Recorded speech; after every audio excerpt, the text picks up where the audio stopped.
10, 9, 8, 7, 6, 5, 4, 3.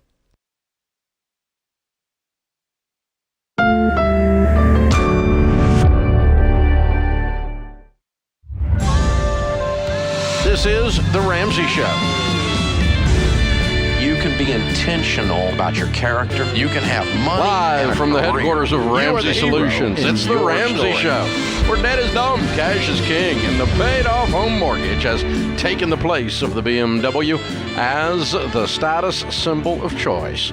I'm Dave Ramsey, your host. Dr. John Deloney, host of the Dr. John Deloney Show, and best-selling author, is my co-host today as we talk about your relationships, your career, your work, your money, and your life. And we're going to do it all right in front of you. It's a free call at 888-825-5225. Tyler is going to start us off in Atlanta. Hey, Tyler, welcome to The Ramsey Show. Hey, Dave. Thanks for taking my call. Appreciate your time. Sure. What's up? Okay. I got a situation. We just recently sold a property. After the mortgage paid off, netted $1 million. Oh, I hate it when that happens. Oh, what a bummer, I hate man. it too. That's Y'all awful. okay? You're going to be okay? You going to be all right? I'm above ground, so I think we're going to be all right. Congratulations, man. That's awesome. But what I'm trying to figure out is, do I invest? We've got another property that's got a mortgage on it with a great interest rate. I've considered rebuilding the house that we just sold, and I think it's going to be appreciated right out of the gate, but I just try to look for some direction on what you would recommend. Were you living in this house? It was our primary residence, yes. Okay. Where are you going to live? We have a second home, too. All right. Is that where you're going to live? That's where we're living now, yeah. Is that what you're going to live for 5 years or whatever? I mean, what's this building thing? Well, it was a lake property. I know you own lake properties and stuff, but the market where it came from is just through the roof. And it's cheaper to build one right now than to buy one in this area. Another lake property. Correct. Okay. All right. Is that, I mean, if you're going to use the money for that, that's fine. You got rid of one lake property, you're going to build another one and net out some bucks, it sounds like, right? Well, I would have a paid off lake house. Yeah. Yeah. I would have no mortgage on it. Still have a mortgage on the home that we're in now. And what do you owe on it? But we've been $300,000. Okay. Well, what are you going to spend on the lake house? Probably $1 million. Okay. What do you make? Combined between my wife and I is $150,000. Okay. All right. Well, you've done really well. Congratulations. My temptation would be to go and get my house paid off and then back into the lake house maybe a year later or something, or and maybe not do $1 million, maybe do an 800 or something. I don't know, but it sure would be cool if out of all this surplus that you've ended up with here, when you took your chips off the table, if you ended up completely debt-free when the smoke cleared, wouldn't it? Yes, that would be very nice. Yeah, I think that's probably my goal if I'm in your shoes, and I think that's what you're asking. But you've got a lot of options on the table. You can do whatever you want to do. You've done really well. Congratulations. I'm always going to move towards 100% debt freedom as fast as I can within reason. In a case like yours, there's no reason to panic.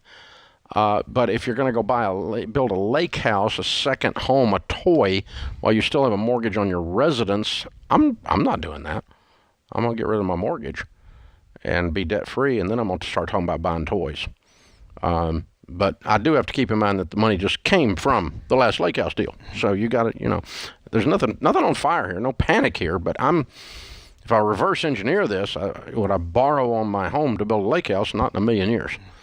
And if effectively that's what you're ending up doing, I wouldn't do that. Yeah, I think I'd be debt free before the day's over. And yeah, I'd rather check today, pay off the house, then we'll figure out what we're doing from there. Right. And if you're going to do another lake house, that'd be great. But and as you know, I'm a big fan of lake houses because I have one. It's one of my favorite places on the planet anyway. Thanks for the call. Hyman's with us in Philadelphia. Hi, Hyman. How are you? How you doing, Dave? Nice to get to you. Thank you for taking my call. Sure. I have a question. I recently, a storm had hit the Philadelphia, Chester County area, and the federal government had came in and said for folks that had damages, you can apply for some kind of support. I did fill out the application. A lot of folks got grants, and for me, they gave me a loan. Oh no! Why'd you do that?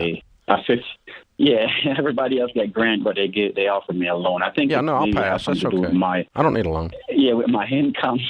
But so that's what I was calling. I kind of knew the answer that you was going to ask. So I have about $45K in a emergency fund money market, and I have about $44K in a saving account.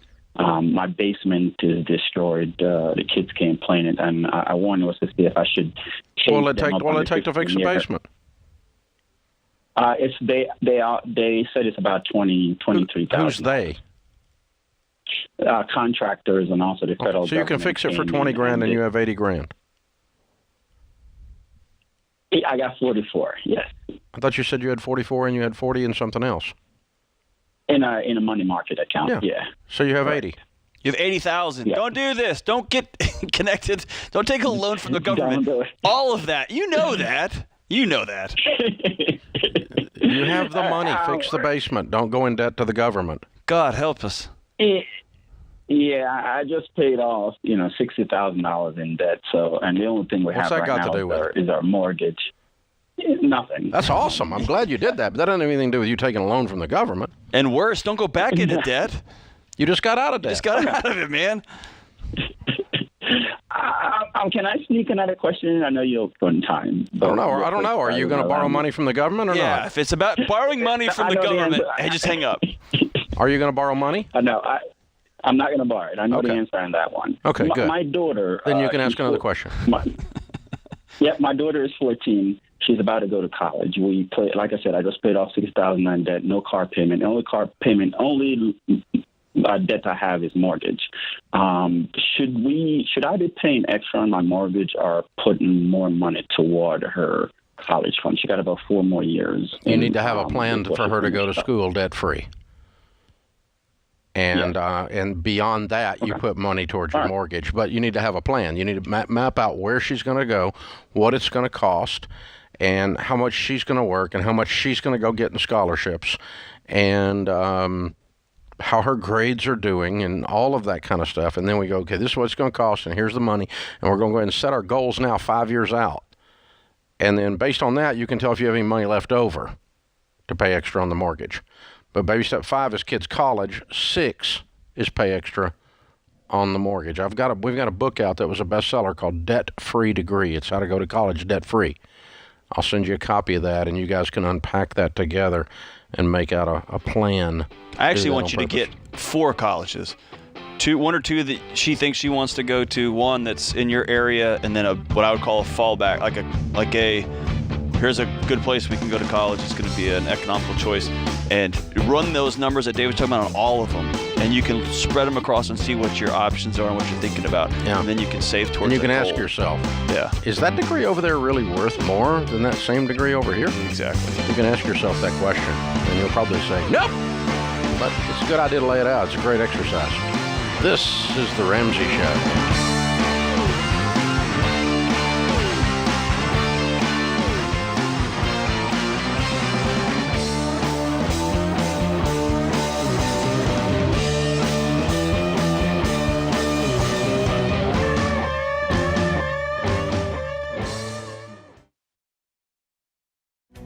If you're looking for ways to update your home without blowing the budget, I've got it. For years, I've been telling you about our friends at Blinds.com. Blinds.com makes it simple to shop top quality blinds, shades, and interior shutters from home with easy online ordering and free shipping. With Blinds.com, there's no need to renovate your entire home. Just change out what's on your windows with upscale choices like faux wood blinds, cellular, and roller shades, or even outdoor shades. Plus, Blinds.com guarantees the perfect fit, whether you do it yourself or you have them measure and install everything for you. Shop their latest looks and see how much you can save at Blinds.com today. The easy and affordable way to make your home more beautiful is Blinds.com.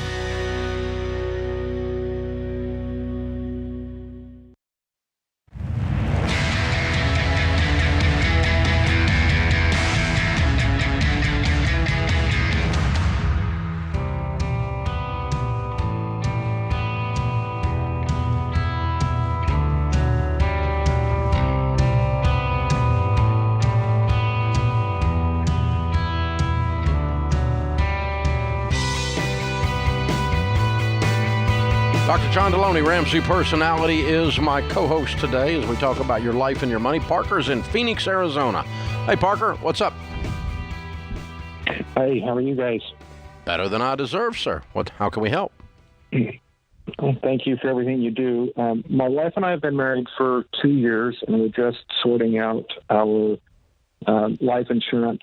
And we have a friend that works for one of the big life insurance companies, and instead of a traditional term life insurance plan, they offered us a decreasing term life insurance plan, and we're trying to grapple with what that means and if that's a good option for us. So for roughly the same cost as a 20-year, $1 million traditional term plan, it would start out at $1.7 million, and then after 6 years, it would drop $600,000 to $1.1, and then after 10 more years, it would drop another $400,000, and then it would stay at $700,000 for the last few years. For roughly the same cost as what?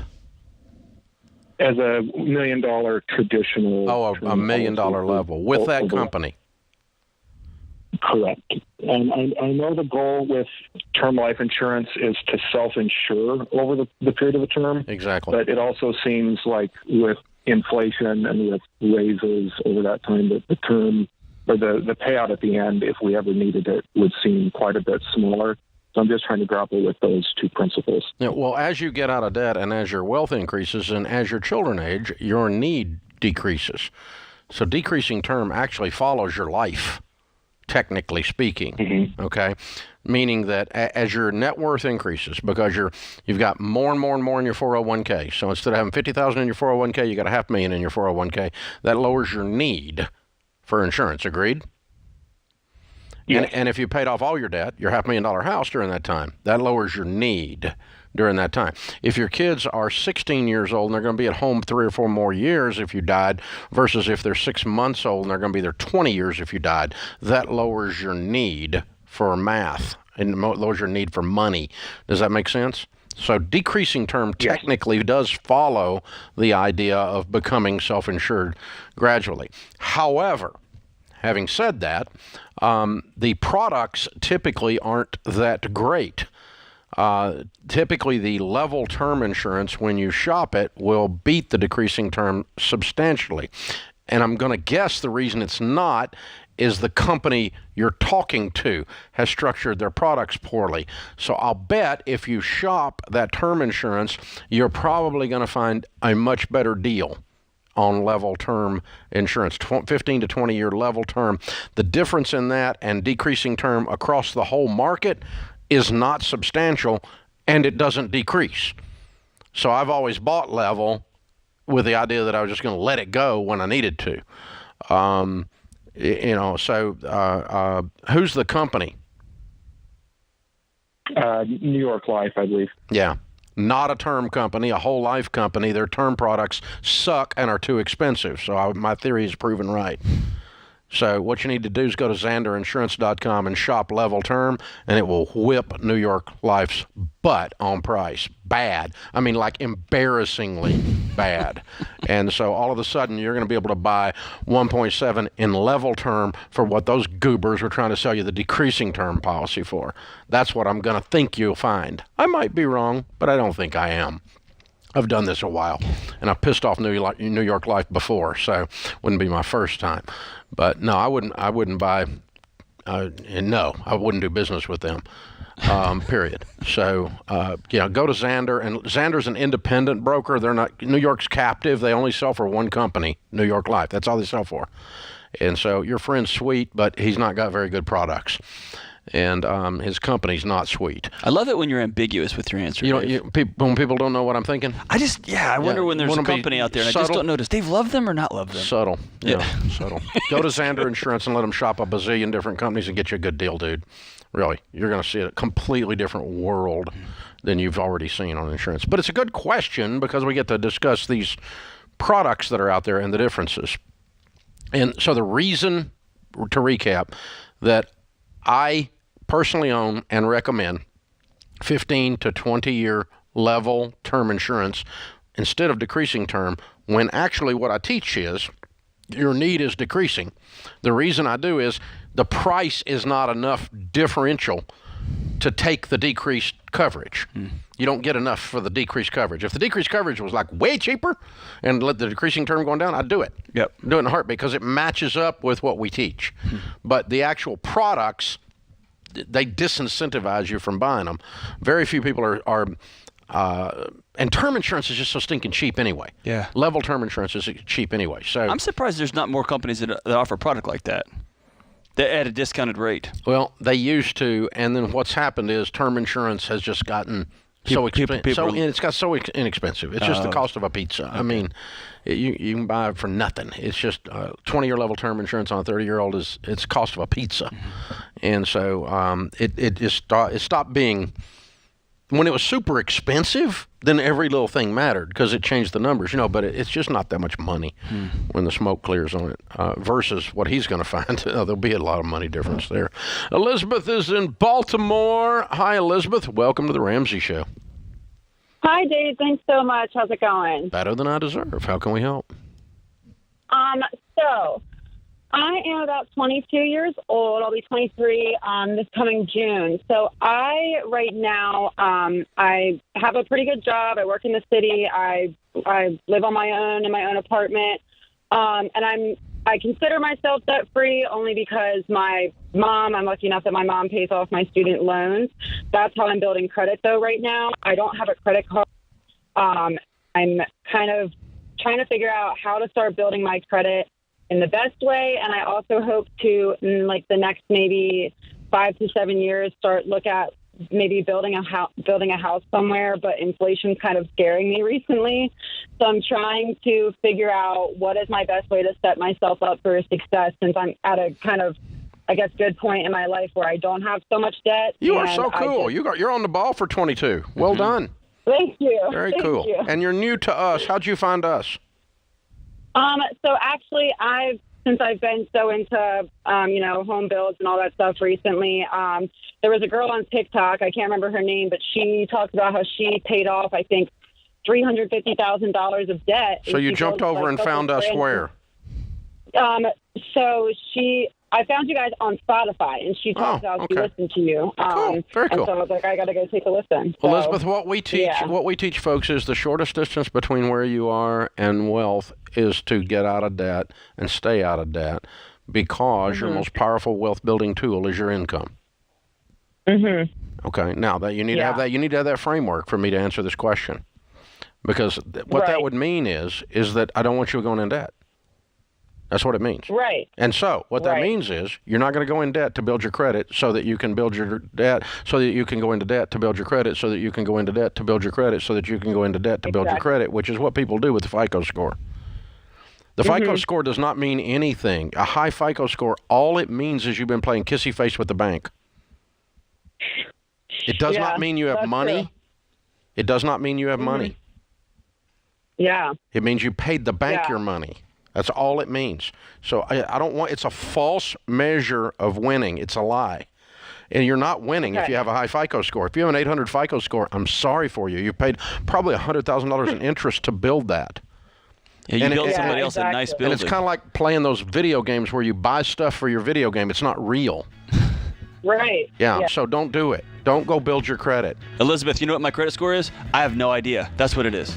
I don't know. We don't have one. Could care less. We quit borrowing money and we don't have a credit score. How do you get a mortgage? You do manual underwriting. Remember that phrase when you get ready to build, Elizabeth, manual underwriting. But the fastest way that you get ready to outdo inflation and get to build your house is stay out of debt. Don't go into debt so you can have the opportunity to go into debt so that you can build your score, so that you can have the opportunity to go into debt, so that you can build your score, so that you can have the opportunity to go into debt. Don't get caught up in the rat chasing its wheel and keep these banks' furniture bought for them. Buy your own furniture.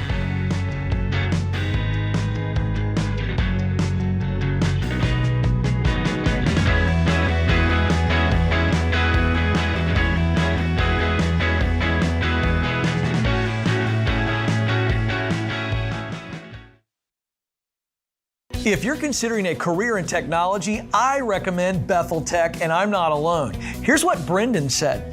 Before Bethel Tech, I was driving Uber. Within 4 months of graduating, I got a job paying $60,000. About 2 years after that, I got a remote job that pays me $130,000, all thanks to what I learned at Bethel Tech.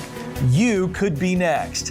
Get started today at betheltech.net and get $1,000 to $2,500 off of your tuition. Again, it's betheltech.net/Ken Coleman.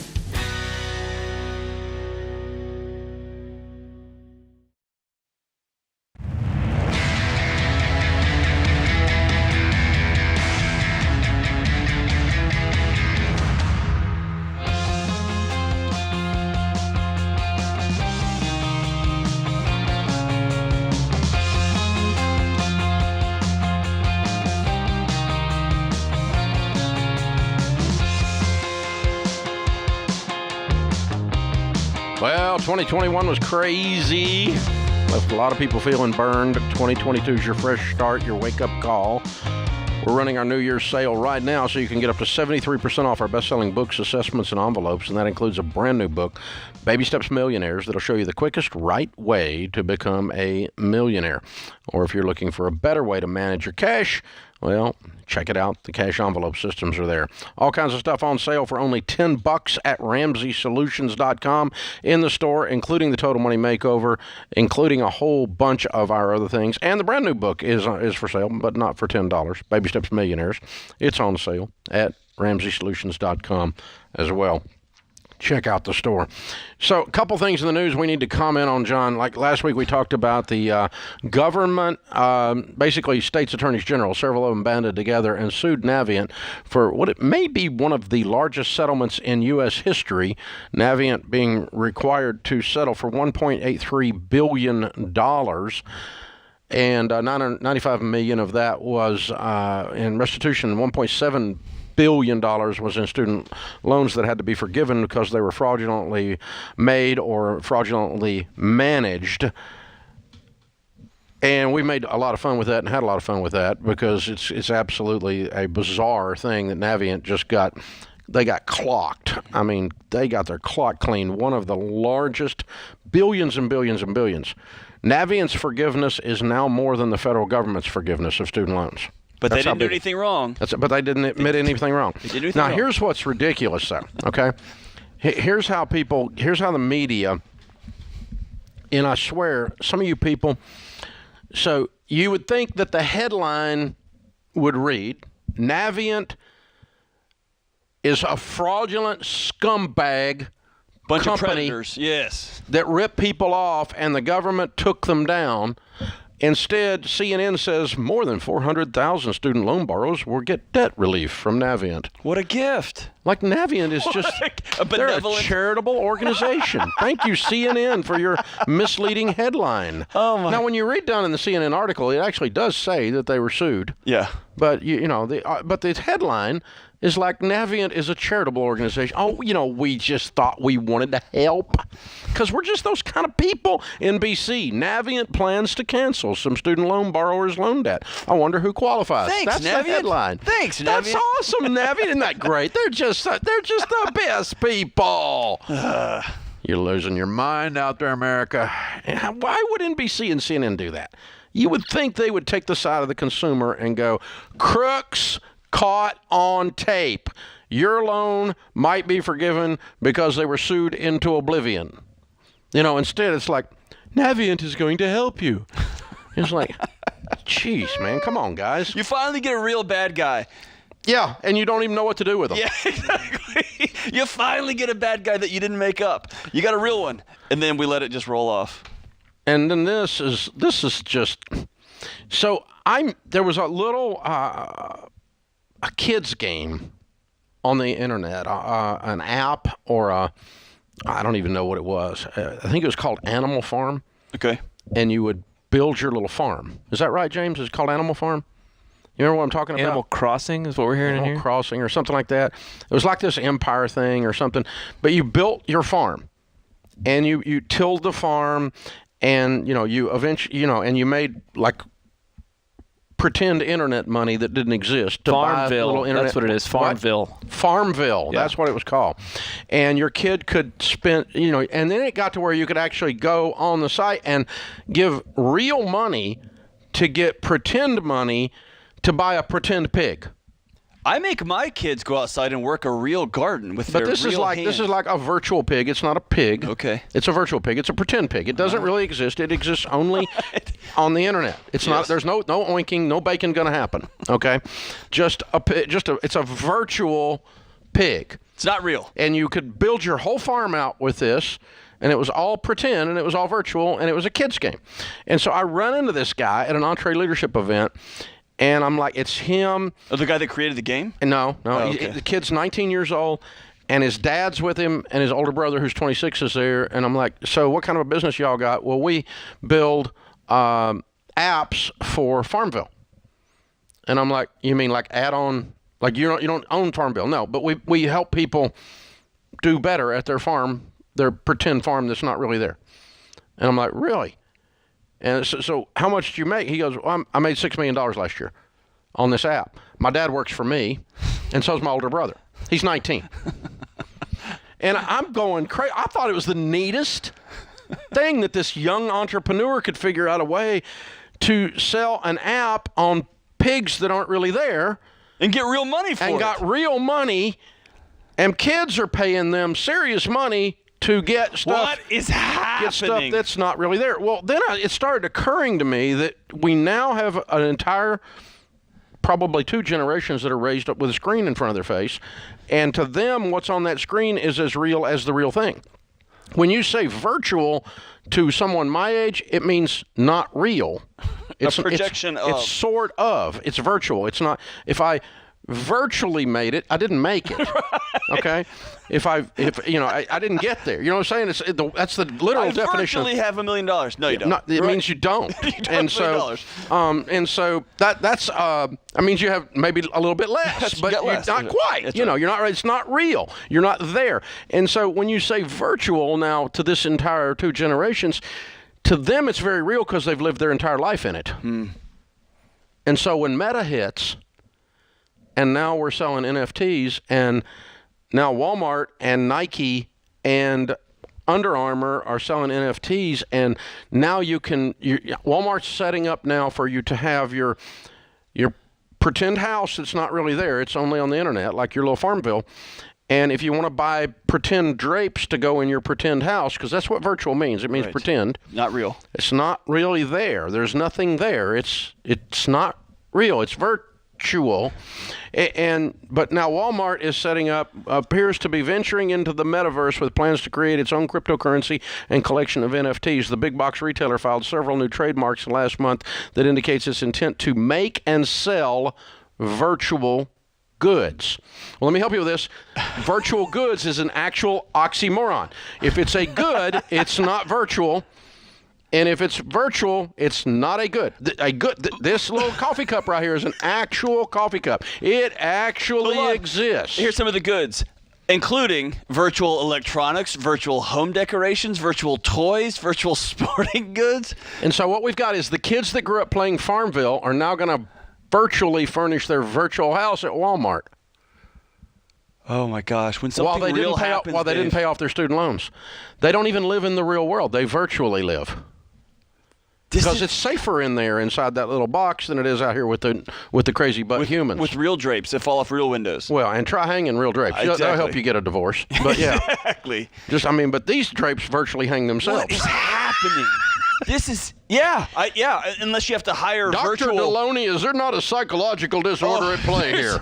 Dude, we have... I'm telling you, it's escape, man. It's escape into a fantasy world. We are actually checking out of the challenges of our real world. And going to a place where we can control the variables because we cannot do it in our real life. That's exactly right. And now we're spending money to do it. Real dollars. Real money for things that aren't really there. They're virtual. And in case anyone's forgotten, we're in not real money to the tune of... What, $25 trillion? It's just gotten so virtual that we're just moving it, and none of it's real anymore. But your generation did that. Well, that's true. My generation did do that. Last 10 years, we've doubled the 10-year look-back thing that's going around. Yeah, you doubled the the debt at the government level. That's another discussion, but oh my God. I rarely speechless, Dave. I'm not saying it's not okay to play video games, and if you want to spend some money on your video games or whatever, that's fine. But when you psychologically escape to another world to the point that you don't own real drapes, but you bought drapes in your pretend house, you got issues, From darling. an electronic Walmart. Darling, it ain't real. Sounds like my aunt. I don't even know what... What do you say to this? It's virtual. It's virtually, this it's not real. But it's so interesting because the kid made so much money. I'm so enthralled with it, but it's scary about what it means about this generation.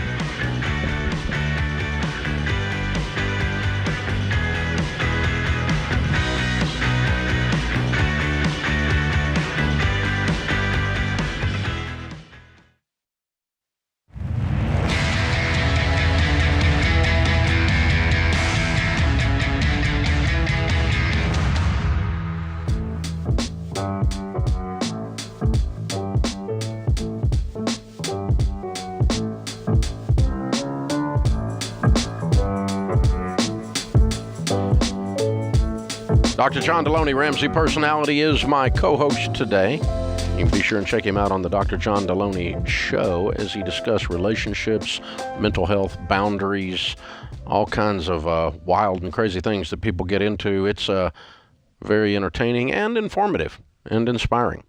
Dr. John Deloney Show, one of the many Ramsey Network podcasts that we have out these days. He's absolutely doing great work. Nabil is with us. Nabil is in Atlanta. Hi, Nabil. How are you? Hi, Dave. Thank you for having me on the show. Sure. What's up? So I'm a 23-year-old with about $85,000 saved. I've got about $25K in my Roth IRA and 401K, and about $60K in investments in index funds, I'm looking to purchase my first home. Wow, where'd you get all that? I make about So I work at a job. I've just been following your principles since I graduated college, and I've kind of every stimulus, every piece of extra money that I've gotten, I've kind of just put away and tried to save. So not counting your Roth, you got like $145,000.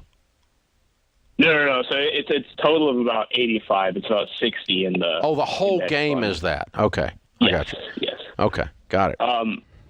So basically, I make about $120,000 at a job that I relocated to about 6 months ago, and because I'm already traveling, I just moved back in with my parents. So I'm looking to buy a home with which I would use as both a primary residence and also simultaneously rent part of it out to make up for the costs of me not being there because of my work travel. What do you do? So essentially I'm a project manager setting up new warehouses across the country. Man, you're killing it. Good job, dude. You're killing it. Thank you. Do you like the job? Do you like traveling? Yeah, I do. I'm only, it kind of complicates the housing because I'm only in my home city for about 4 days a month. I'm kind of just on the go in hotels. So that's why I'm trying to see whether now is kind of a good time for me to buy a townhouse or a small house in the $250,000 to $300,000 range. I wouldn't. For this purpose, and how do I kind of find a I wouldn't either. I wouldn't either. You're not there enough to manage it. Gotcha. Pipes freeze and bust. The whole thing will melt before you get back. Okay, so how would you kind of recommend that someone like myself in the coming years, say I were to stay in this job, how would you recommend I pursue home ownership? I would later, but right now I think you're being very wise to listen. Here's the thing: owning a home, crap breaks, whether you're there or not. And it adds. You have a very simple, very clean, very efficient life. And I would let someone else manage the domicile rather than you having let's say you had a roommate that decided they want to sell all your furniture on eBay while you were gone. That could happen. It's happened before.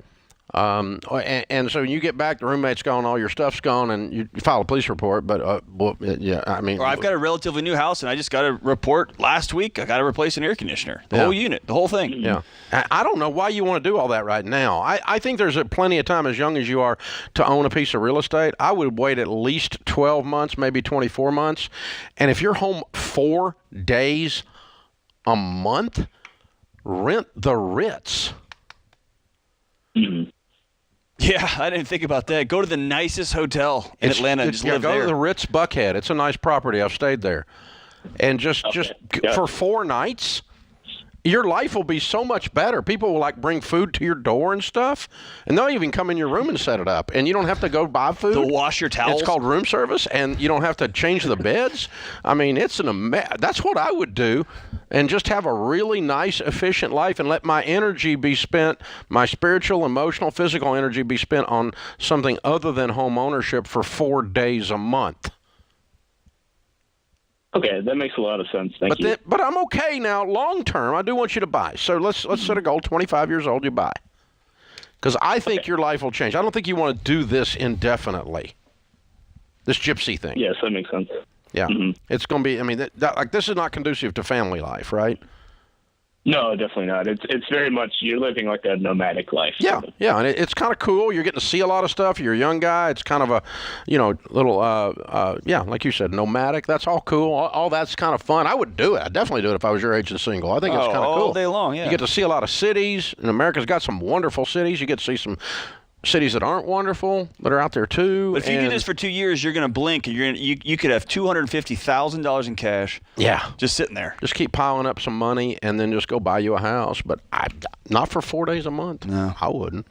I like real estate, but it is not. It is the thing that nobody talks about with rental real estate or personal residences. Either one is they break. Yeah, and you have to have people come over and fix crap. Or fix it yourself with your little YouTube video or whatever it is you're doing. But oh my gosh, and there's entire portions of my life have been used up on broken stuff around real estate. That you don't have to have if on the short term, right, if you're in his situation. So I liked having all my life back, my bandwidth back to do like fun stuff. Or whatever. Or the 4 days you're home, just relax. Yeah, and just have no hassle. Have some peace, yeah. No hassle. Yeah. That's fun. It's fun to have no hassle. Caleb is with us in Louisville, Kentucky. Hi, Caleb. How are you? Better than I deserve, Dave. Thank you for taking my call. Sure. What's up? So I'm 17. I'm going to be 18 a week from today. I'm going to pursue a degree in computer science to be a software developer. I'm hoping to kind of save some cash and cash flow it as much as I possibly can. So to do that, I'm going to be transitioning out of my current job at a fast food restaurant and going to start doing DoorDash food delivery. But I know that is structured as an independent contractor kind of thing and not like taxes aren't withholded automatically. Correct. So I'm just wondering, as somebody that, new to all of this, what are some resources? And I'm estimating between 15 and 20% tax, and just for your recommendations with that. I would set aside 25% of everything you make for taxes, and you're supposed to file quarterly estimates because you have your income tax and you also have both sides of Social Security, which amounts to 15.3% on its own. Okay. They call it self-employed tax, but all it is double your Social Security. Because small business people are supposed to be supported by the government. You know how that works, right? So, but it's double. Right. It's double. Yeah, I pay double. And so, because your employer pays the other half when you're a wage earner. But when you're self-employed, you get to pay both sides, and you pay the income tax on top of that. You may not have any income tax, but you'll have at least the 15.3% of FICA and the self-employment tax. And you have to pay it quarterly. So if you go ahead and just set aside a fourth of everything, and you'll have the money. Okay, so it'll be paid quarterly and not like every spring like normal taxes? Well, your taxes have to be filed, but you're supposed to file and pay quarterly estimates on your taxes, like you're withholding on yourself kind of a thing. And it's a one-page thing. It's not complicated math. It's easy to do. You put in there what you made and what your expenses were and therefore what your profit was times your tax rate, and you send them a check. And that's just through the IRS, I guess? It's to the IRS, and it's very easy to do. And if you need some help with it, just get in touch with one of our tax-endorsed local providers. They can either help you with it over the phone, or they'll just tell you how to do it, or you can pay them a little bit, and they'll do it for you. But you can also, you may have some business deductions. You may be able to deduct your mileage or your fuel or something. If you're door dashing, you should be able to do something with the car, I suspect. Can you deduct your mileage and your depreciation and all that? I mean, but you just got to be real careful with it, and you got to log it properly and all that kind of stuff. So, but the bottom line is, you'll make a lot more money, but you're going to have a lot more taxes as a self-employed person, and you'll be fine. You'll be fine. You should do this. And I'm going to send you a copy of the book, Debt-Free Degree, because I don't want you to hope you can go to school debt-free. I want you to do it. I want you to do it for sure. Don't borrow a dime. Don't borrow a dime. This is The Ramsey Show.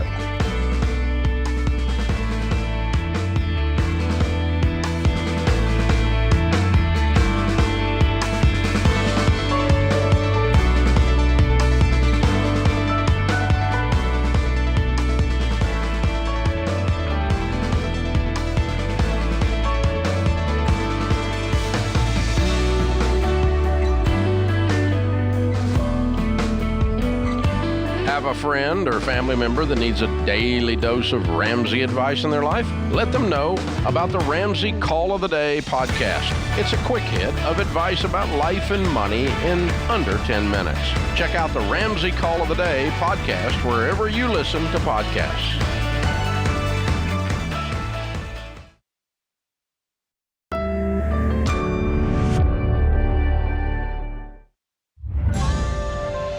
This is The Ramsey Show. You can be intentional about your character. You can have money and a career. You are the hero in your story. Live from the headquarters of Ramsey Solutions, it's The Ramsey Show, where debt is dumb, cash is king, and the paid-off home mortgage has taken the place of the BMW as the status symbol of choice. I'm Dave Ramsey, your host. Dr. John Deloney, Ramsey Personality, is my co-host today as we talk about your relationships, your work, your money, and your life. The phone number is 888-825-5225. That's 888-825-5225. Emma is with us. Emma is in Orlando to start off this hour. Hi, Emma. How are you? Hi, Dave. Nice to talk to you. You too. What's up? So I just turned 20. I am moving to Orlando for my first job in the industry, and my job is going to require that I travel around the city. So I am looking into getting a car, but I wanted to know what would be the best way to go about that given my financial situation. You have any money? Yeah. Yes, I do. How much money do you have? So I budgeted $10K for a car. I already have that in cash.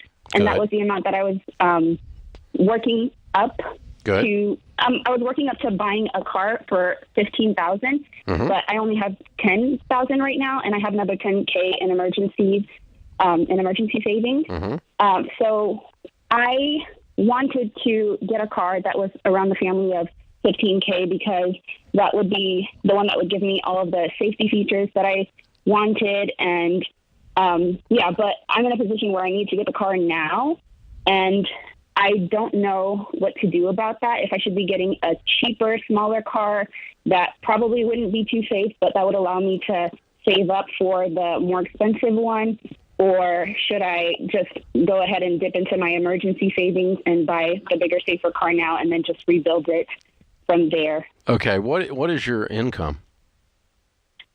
So the job, I haven't started it yet, but I'll be starting within the next couple of weeks. It would be $60K before taxes. And you'll be doing what? Yeah, what's the industry? Engineering. Very good, very good. And you've got an engineering degree? Yes.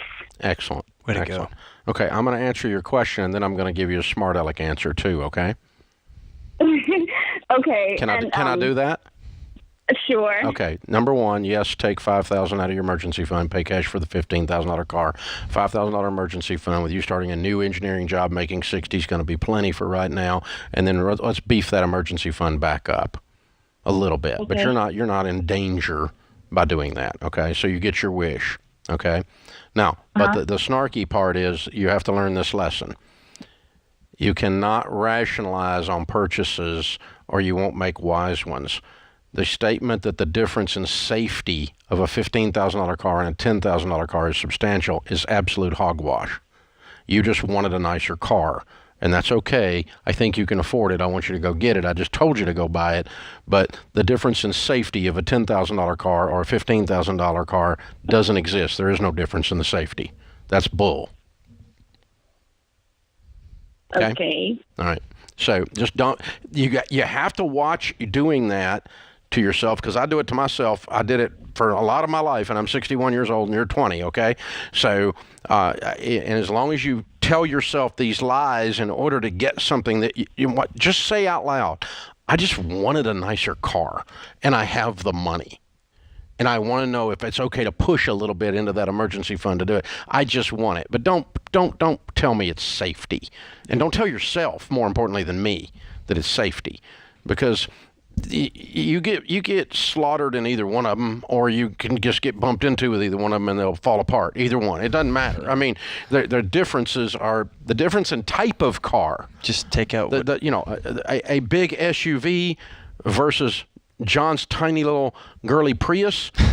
The difference in that is safety. Okay, there's safety difference in those two things. But I'm laughing. Here it comes. I'm saying my family, my wife and 2 kids drove that Prius for the last 7 years, and we actually bought it from a friend of ours for $10,000. Whoa! You know what I mean? And so, like the car, a $10,000 car was good enough for my wife and kids until she said, I don't feel safe in a roller skate anymore. Can we get something a little bit bigger? Pregnant roller skate. There you go. That's what we used to call them, too. Right. So all to say is, for $10,000, you can protect your family. Now, that was before the car prices went crazy. The type of car is more important than what it costs. There you go. For safety. Yes. The size, how much metal is around you, the actual features. And I lost a good buddy in a F-250 this past year. In living your life like that, you're right, is justification. Just say what you want, man. Go get it.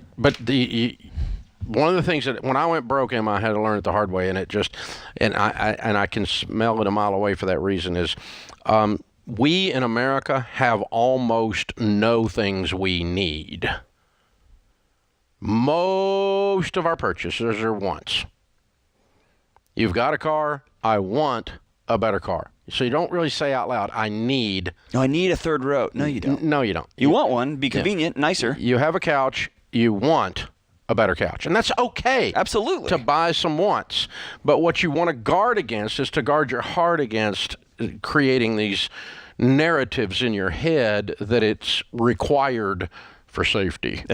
Or it's required for it's a need. I needed it. I was forced. Yeah, I talked to somebody the other day. You have to be careful of the abundance of the heart, the mouth speaks. Yeah. Talked to a guy the other day who was talking about he needed a new hunting scope on his rifle. Oh, definitely. I said, my granddad hunted for years with just the iron sights, man. Are you sure? He's like, he might not be good enough shot. That's true. That's true. He might not be able to get anything with them iron sights. But you know what I really need? What I need is I need some virtual drapes for my virtual house, Dave. See, but you virtually wouldn't buy them at Walmart. You would be more of a Target guy. I'm more of a Kohl's guy. I wonder if Kohl's has a virtual or Target has a virtual. Me, I would buy mine at Home Depot. Just because I get everything at Home Depot. Just sheets of. Me and Home Depot, we're just like this. I'm just saying. I've got tools I don't even know what they do, but I bought them. So, because I needed them. You needed them. So, Emma, that's a good rant. You're a sharp young lady. Yeah, brilliant. 20-year-old engineer. You've saved money. You've got a plan. You're paying cash for your move. You're paying cash for setting up your house. You're paying cash for your vehicle. You're going to be a millionaire. Hold on. I'm going to send you a copy of the book, Baby Steps Millionaires. By the way, the #1 career in the millionaire study that we did, most likely to be a millionaire. You win the superlative. Engineers. Yep. #2, accountants. #3, teachers. #4, middle manager and entrepreneurs. And #5, lawyers. Doctors didn't even make the top 5. They're #6. Wow. That shocks me. There you go. The MDs. MDs are classically known for not handling money well. Yeah. Pretty much like music artists and stuff, and NFL players, right? I mean, that kind of stuff, right? So, but hey, they still made number 6. They made number 6, so some of them are doing it. Hey, this is fun. This is fun. We're glad you're here, America. Thanks for joining us. Dr. John Deloney and Dave Ramsey right here on The Ramsey Show.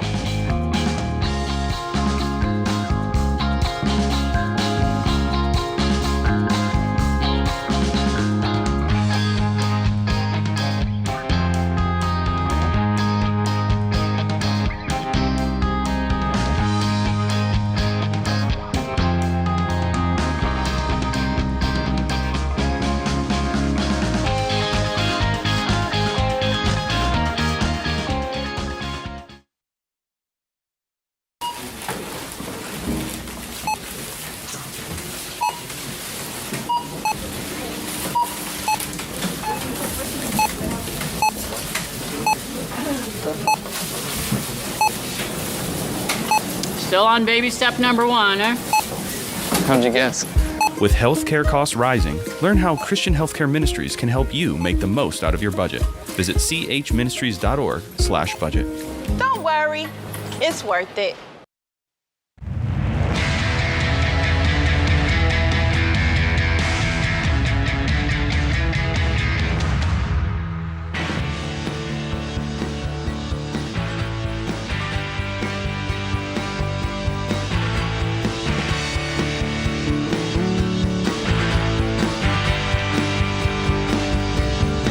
True or false? It's possible for you to become a millionaire. It's probable that you would become a millionaire if you followed the proven path to become a millionaire. True and true. See, people just like you reach a millionaire status all the time by following our baby steps. That's why we wrote the book Baby Steps Millionaire, to show you and prove to you that it can be done. We've got a Best Year Ever bundle right now, and it includes the brand new book, Baby Steps Millionaires, and you get Financial Peace University, and you get Every Dollar, the budgeting app, all wrapped up into Ramsey Plus, and it's the clear steps that are going to cause you to get there. Get you out of debt, into wealth, and in a position to be outrageously, continuously generous. The Best Year Ever bundle, RamseySolutions.com/best. RamseySolutions.com/best. Our question of the day comes from Blinds.com. They have a 100% satisfaction guarantee. That means even if you mismeasure, you pick the wrong color, they'll remake your window blinds for free. Free samples, free shipping, new promos they run every month. You'll save even more. Use the promo code RAMSEY. Today's question comes from Tim in Texas. Tim writes, my 37-year-old daughter recently entered rehab for alcoholism. While it's a difficult situation, I'm very grateful that she realizes she has a problem and she's seeking help. Before she went into rehab, I learned that she had $20,000 in credit card debt. She's talking about declaring bankruptcy. The tough love part of me says she needs to be accountable and follow the baby steps and work through her debt snowball to pay it off. The other part of me said she's been through a tremendous ordeal and she needs a fresh start, and that I should pay off the debt for her. I'm fortunate to be in a position where I can easily do this. Given my daughter's addiction, pending recovery, and negative financial position, what is the best course of action concerning my daughter's debt? Dave, I'd love to hear your thoughts on this. This one gets messy, and you've dealt with this for years and years and years and years. Oh, it's your world, man. I mean, it's there's a. I mean, I've got a daughter that age. I can imagine his heart's broken. Oh, man. And he wants to help. Yeah. And I immediately wonder if his enabling in the past has something to do with her addiction. Yeah. Or his, yeah. So because he's trying to do it again, or is he just being compassionate and loving and kind and. Yeah. You know, the enablers are always the nicest people. Yeah. So I think first it's important to note you take bankruptcy off the table for $20,000 in debt, right? Like that's off the table. Good point. My understanding of the alcoholism rehab world is like any other rehab world, is you begin to take ownership of your life, one tiny step at a time. And there's something here about having a goal, and $20,000 can feel like $1 million. I get that. When I think of the debt I owed, it looks small, but that's going to be a mountain for folks. That you are going to walk alongside her. You're going to have a weekly breakfast with her that you're going to set up, that you're going to pay for. You're going to check on her, how her budgets are going. And what she's going to get out of that is a new relationship with you. You're going to tell her about times you screwed up with money. She's going to get to know you a little bit better. Y'all are going to high five and celebrate together. She's going to fall off the wagon. You're going to weep together, and you're going to walk alongside her. And then she's going to get the outsized gift of walking through and solving this problem with her own two hands. And I think there's a gift there. And maybe at the end you gift her the last $5,000 or the last something like that. But there's something about this. What I would do is I would just modify that very, very slightly, because I just feel his father's hard on this, and it just compassion is dripping off this email.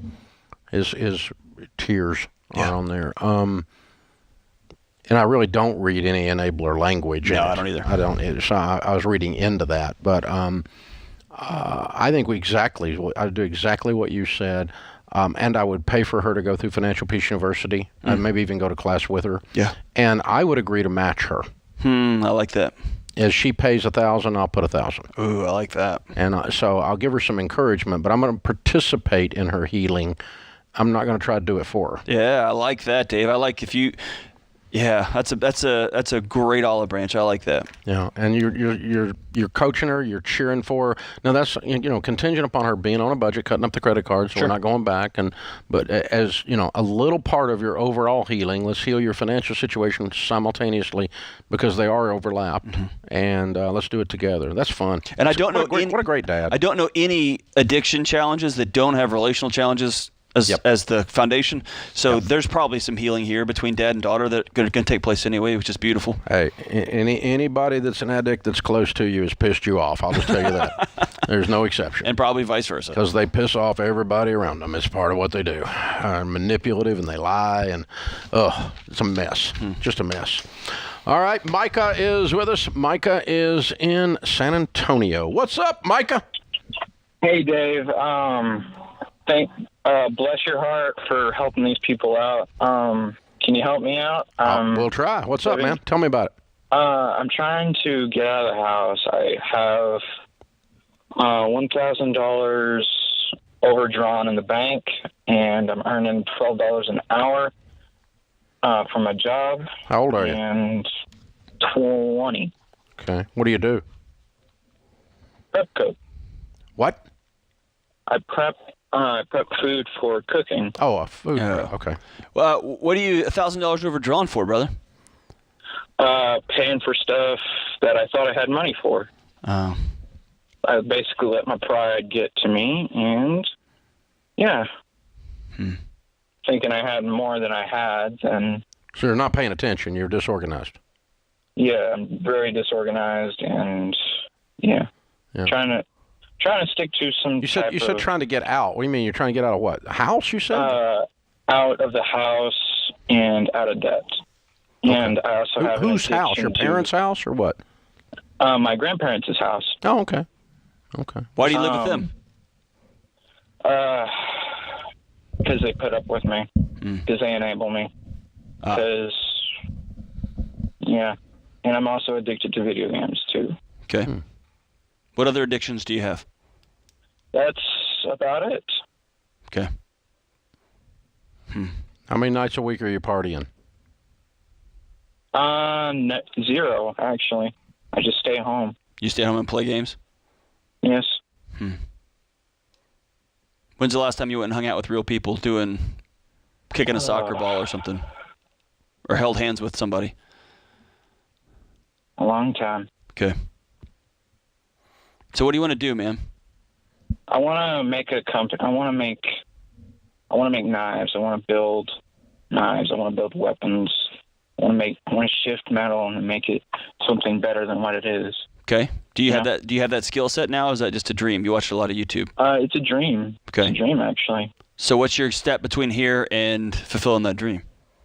So far, getting out of the house, earning money. I'm also planning on getting in the Army. Okay. And the Army National Guard, excuse me. When do you plan on doing that? This February, because my mother is switching over insurances in February. So you're enlisting like in the next couple of weeks? In the next month. But yeah, a couple of weeks. Yeah. So why not go enlist tomorrow and get some structure and some discipline and some short-term goals that you can accomplish with the help of people walking alongside you? That seems like a great alternative right now. It does. And I did enlist before, and I got out because a existence prior to service condition that prevented me from going further. And I told them I had bipolar. Or no, I told them my dad and his mother have bipolar. Okay. Are you working with a mental health professional? I'm getting help. That's the issue. That's the deal with the insurance. If I get the insurance, I can go to my psychiatrist. So here's the thing. Start there. You've got a lot of challenges in your life. You need to go start with a psychiatrist. Whatever it takes, get that done. Tell your grandparents you need to go see a psychiatrist. Let's start there. Let's get well. And if you can enlist. Otherwise, I want you to work on your mental health. Just make some money, and then you can think about moving out. But you got to do it all in the right order, brother. Yeah, you got to make you well first, man. Yeah.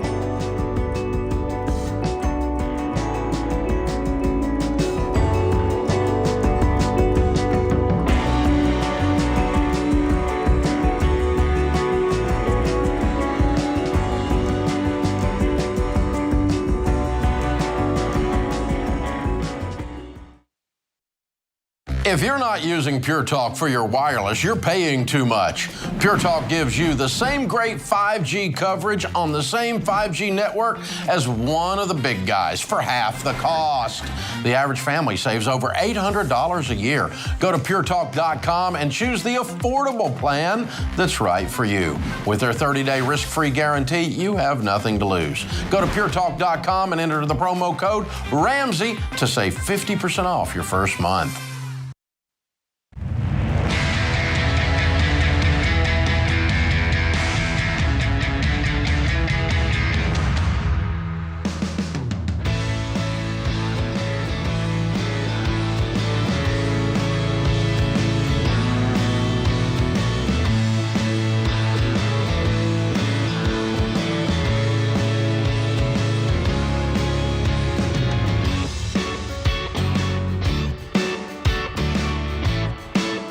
Thank you for joining us, America. We're so glad you're here. Dr. John Deloney, Ramsey Personality, is my co-host today. Jeff and Amber are in Jefferson City, Missouri. It says on my screen you guys are debt-free. Congratulations. We are. Thank you very much. Way to go. How much have you paid off? We paid off $310,146. Wow. How long did this take? About 5.5 years. Good for you. And your range of income during that time? Was $98,000 to up to $120,000. Okay. With those numbers, I kind of think you paid off your house, did you? Yes, we did. Yeah! Yeah, I'm talking to weird people! Yes, absolutely. Way to go, Jeff and Amber. Yeah, what's this house worth? It's worth about $200,000 now. And what are you guys, it's worth $200,000. So you paid off more than the house. Yep. Yes. Okay. Yeah, we paid off. You didn't pay $310,000 for a $200,000 house. Okay. Yeah. How old are you? I'm sorry? How old are you? I'm 48 and Amber's 40. And you have a paid-for house? Yep. Yes. How's that feel? Awesome. No debt in the world. No debt in the world. It's great. Woo! Yes, sir. Way to go. I love it. So tell us about this journey. How did you hook up with this Ramsey stuff, and what all happened? Well, I told him I'd have to take over the journey part because it was more me not listening to him. It started about 10 years ago, and Jeff took the FPU class, but the church that we were attending did not offer child care. So I stayed home with the babies, and he... Uh-oh. Yeah, which I know isn't a big no-no, right? Dave caused a lot of fights. He did. he'd come home and be all excited about it, and I'd just kind of roll my eyes and think he was crazy. But then about a year after that, we bought a brand new car, and I had immediately lost my job. I was blessed with a job loss. So I went and worked for Mosers, Missouri State Employees Retirement System, and nothing makes you think more about retirement than working for a retirement system. All day long. Yeah, all day long. That's what you do. So I decided I would counsel members on their wonderful retirement benefit, and you saw certain retirees leave and just darn near bouncing with joy out of my office. And those were the retirees that didn't have any debt. And I'm correlating happiness to debt-free. Yeah. I'm making the correlation. Yeah. I like so it. I like it. I decided that I wanted to be that retiree that skips out of the office. So I came home and told Jeff with our car debt, truck debt, house debt, credit card debt, and furniture debt, I said, Jeff, I think I'm ready to listen to you. Oh. So that's what we did. We got on fire with it. So. Those are rare words, Jeff. I hope it felt good. And you gave her the biggest hug ever. The only time I've heard it. But That's yeah. right. That's right. That's exactly. I knew it. Once. Just once. Once was enough, though. It's magical. Right. It's magical. I love it. All kidding aside, this is amazing. Incredible. And so then you guys sit down together, and he had to kind of catch you back up on the primer for Financial Peace University on what he had been taught, right? Yeah. Yes, and then we took the class together, and there we go. Then it just went off from there. There we go. Game on. Yep. Game on. And the debt just starts falling away, and 5.5 years later, house and everything. You are one of those happy skipping people. Yep. Yes, we are. Neighbors think you're weird, skipping around the backyard. That's I love it. It's so fun. That's so fun. Yeah, that Amber, ever since she worked over at that place, she's... So what was the hardest part about this journey? We talked about that. Probably saying no to the kids. It's weird, but it's a hard thing to tell them, no, you can't have that toy right now. It's not in the budget. But it's also a good thing to teach your children. Patience, contentment. Yeah. Great things to teach our 13 and 10-year-olds. So, in a culture that has none. So they have a distinct advantage in the marketplace now. Mm-hmm. Yeah. Right. Absolutely. Because they have common sense and stuff. So can I ask you a more personal question? Sure. If we go back to when you had two little kids at home, and he went to FPU by yourself, you were at home by yourself, you're kind of doing your thing, he was doing his thing. How has this journey helped your marriage? Oh, I mean, I think it's stronger from that. I mean, it put us both on the same path, and we look at the money situation. I mean, we look at it the same way now. So it's, we're at a point where we're not putting ourselves back into debt or anything, and it's okay. How can we start cash flowing things? And it's just made us kind of grow stronger together. Yep. What do you tell people the key to getting out of debt is? Budget. Yeah. Absolutely budget, and don't be afraid to be the weird one. I like that. Yeah. Or even let your kids be a little weird because they don't have it. Yeah. Yeah. That's right. That's all right. Weird is good in a world that's gone nuts. You don't want to be like the nuts. That's right. Yeah. They're everywhere, man. I love it. Way to go, guys. So what's your first big thing? Now you don't have a house payment. What are you going to do? We're actually getting new carpet in the house. So I like it. Gross. It's about time, Jeff. Yeah, I know. Exactly. Amber's been telling you that, Jeff. For weeks. All the pets and the kids. Well, actually, Gross. I got a new grill first, but that's Oh! Amber, what are you getting? Yeah, the living room remodel is what I'm calling it. So I'm happy to get that. And by the way, her living room's real. It's not virtual. That's right. It's not. Don't buy any virtual drapes from Walmart, please. Buy the real ones. Buy real ones. Yes. Whether it's Walmart or somebody else. I love it. You guys are amazing. Incredible. So proud of you. Congratulations. Thank you. How's it feel to be free? Just amazing. Yeah. I mean, I don't know why more people don't do it, really. Oh, exactly. The best part was driving up to the house the day after and going, wait a minute, I don't know anybody for that. Yeah. Mine!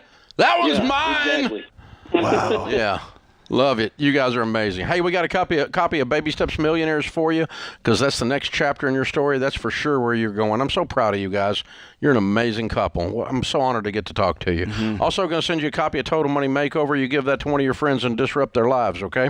Works for me. I love it. Awesome stuff. Jeff and Amber, Jefferson, Missouri. I love this. $310,000 paid off in 5.5 years. House and everything. They're weird. $98,000 to $120,000. Great story. Count it down. Let's hear a debt-free scream. 3, 2, 1. We're debt-free! Yeah! Yeah, baby! Oh, can you imagine how hard it would have been to say, you were right, Jeff? I know. Can you imagine? You were right. You know what? It's starts with hey, all good change starts with one moment of humility. Ooh. That's good like change. Tweetable right there. It is. All good change starts with the moment where you go, I got to do something different. This is not working. The problem is me. This is what can I do different? It's my fault. I got to fix it. Even if it's somebody else's fault, here's where I am. What can I do next? Oh, and she did it. And Jeff didn't run around the neighborhood going, told you so. He said, let's do this. Yeah. It's awesome. He bowed his head with her, grabbed her hand, and said, let's go. She asked a deep question. Why don't more people do this? I have to believe it's because they don't have a picture of it. They've never felt it. They've never seen it. Like, when you lose weight, you realize how good you feel, and you got a picture of that. Mm-hmm. I think that people have never felt it. They don't even know what it feels like. Well, there's almost nothing around you to support you in this. That's what I mean. Everyone else is doing bonkers. Yeah. And so it's why we talk so much about don't be normal, normal sucks, be weird. I want to give people permission to create a new normal, a new story, to use your phrasing. Yeah. Your stories that in the new book. I can't wait till it gets out and we get to talk about it. We're not allowed to talk about it yet. Yeah, but that's right.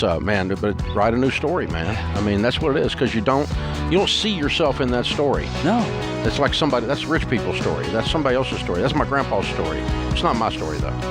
And I don't see how I can get it. It's a hopelessness. Hope deferred makes the heart sick. But when desire comes, it is the tree of life. This is the Ramsey Show.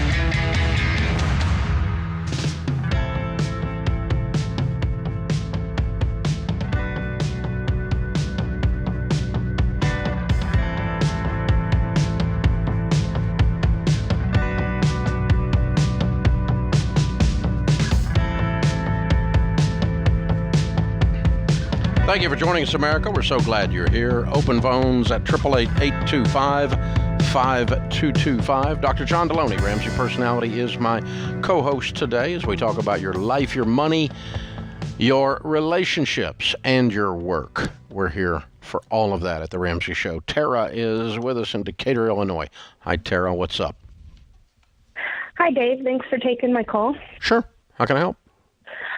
A little background. I'm 30 years old. I'm single. I'm halfway through an electrical apprenticeship, and I'm currently on baby step 2, but I will be debt-free by June.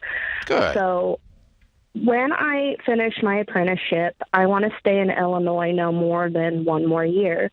So I'm looking to move in the next 3 to 5 years, and I'm potentially considering traveling for a year before settling down. I'm thinking Carolinas or Tennessee.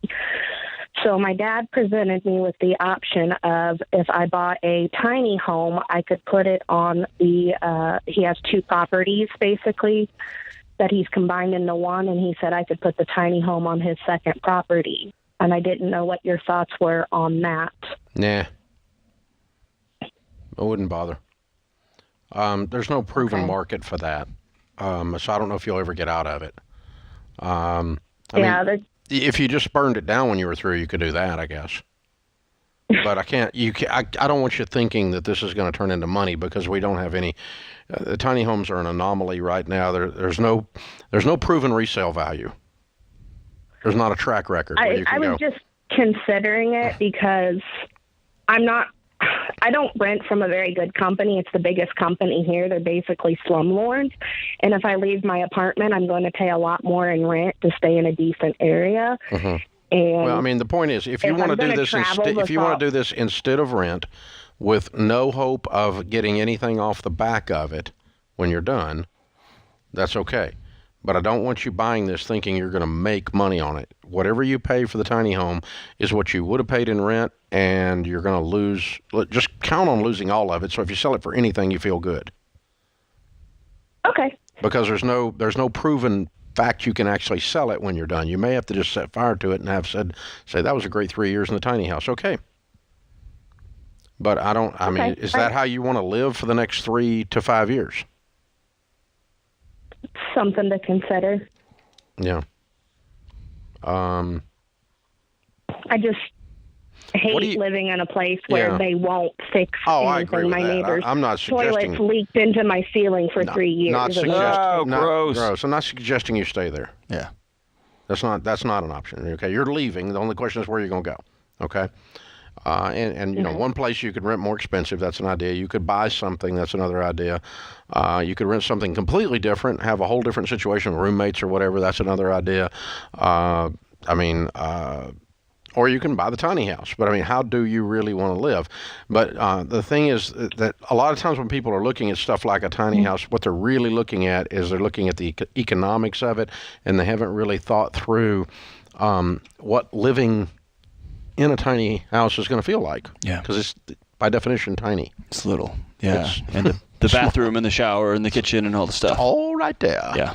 I mean, it's like it's like the romance of the kid is going to go to Manhattan and live in New York until he finds out it's a studio apartment. Oh, right. That's sweet. What studio apartment mean? It means it's one freaking room.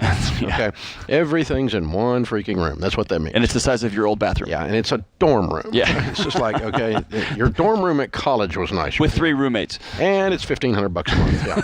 So this is it's all real romantic until you start doing it. Right. And then all of a sudden it's like, ugh, this is like less than fun. So that's what I want you to think through. I don't know what you're making as an apprentice. If you could consider buying something, you might want to do that because you're probably going to, you could live there long enough that you would make some money on it and it would stabilize your situation. Ashley's with us in Houston, Texas. Hi, Ashley. What's up, Ashley? Hey. Okay, so how are you guys? Thanks for taking my call. I had a couple of questions, or just one major question, I guess. I just wanted some general guidance, a little bit about me. I'm 28. I'm a Christian. God saved me from drug addiction back in 2015. Cool. I was raised by addicts. Wow. So money has been a huge hurdle for me. Thankfully, I don't really have a ton of debt or anything. I've never had a credit card. I've tried, but I've never been given any lines of credit. What's your that's a blessing. What's your core question? Yeah.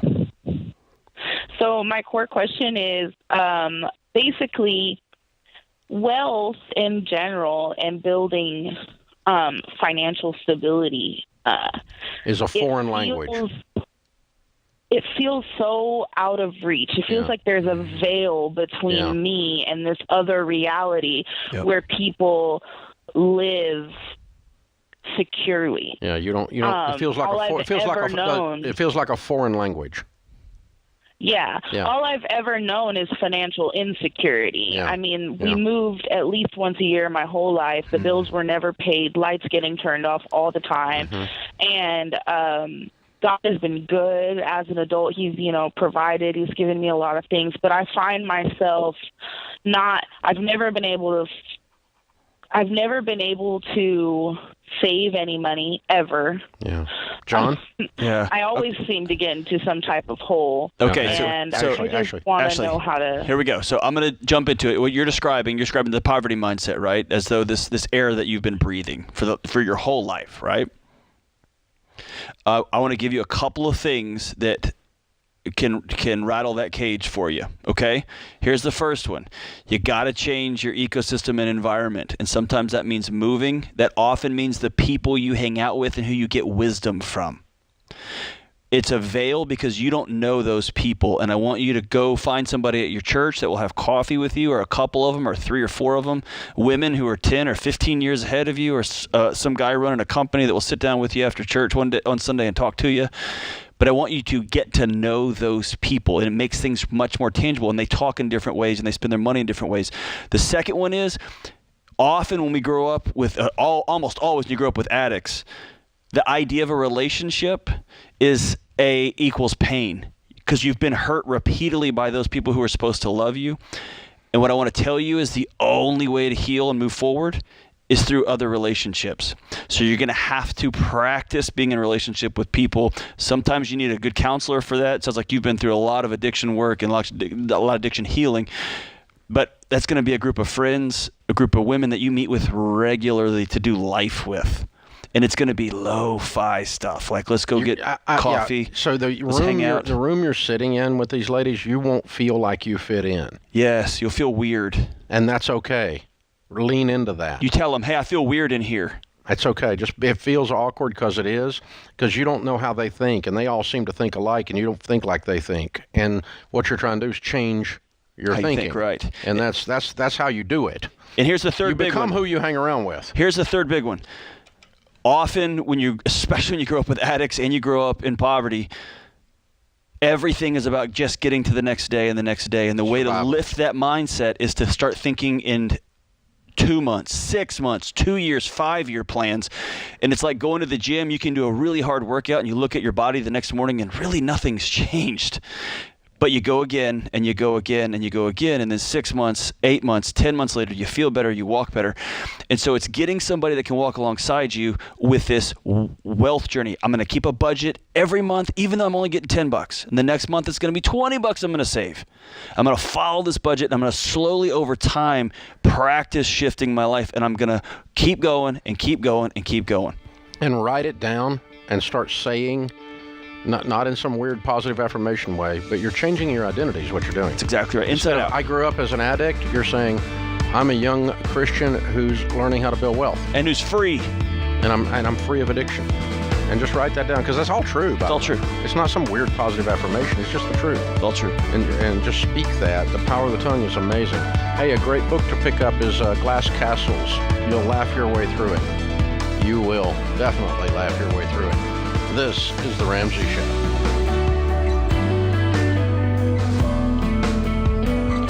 Hey, it's Kelly, associate producer and phone screener for The Ramsey Show. If you would like to do your debt-free scream live on the show, make sure you visit theramseyshow.com and register. We would love for you to come to Nashville and tell Dave your story.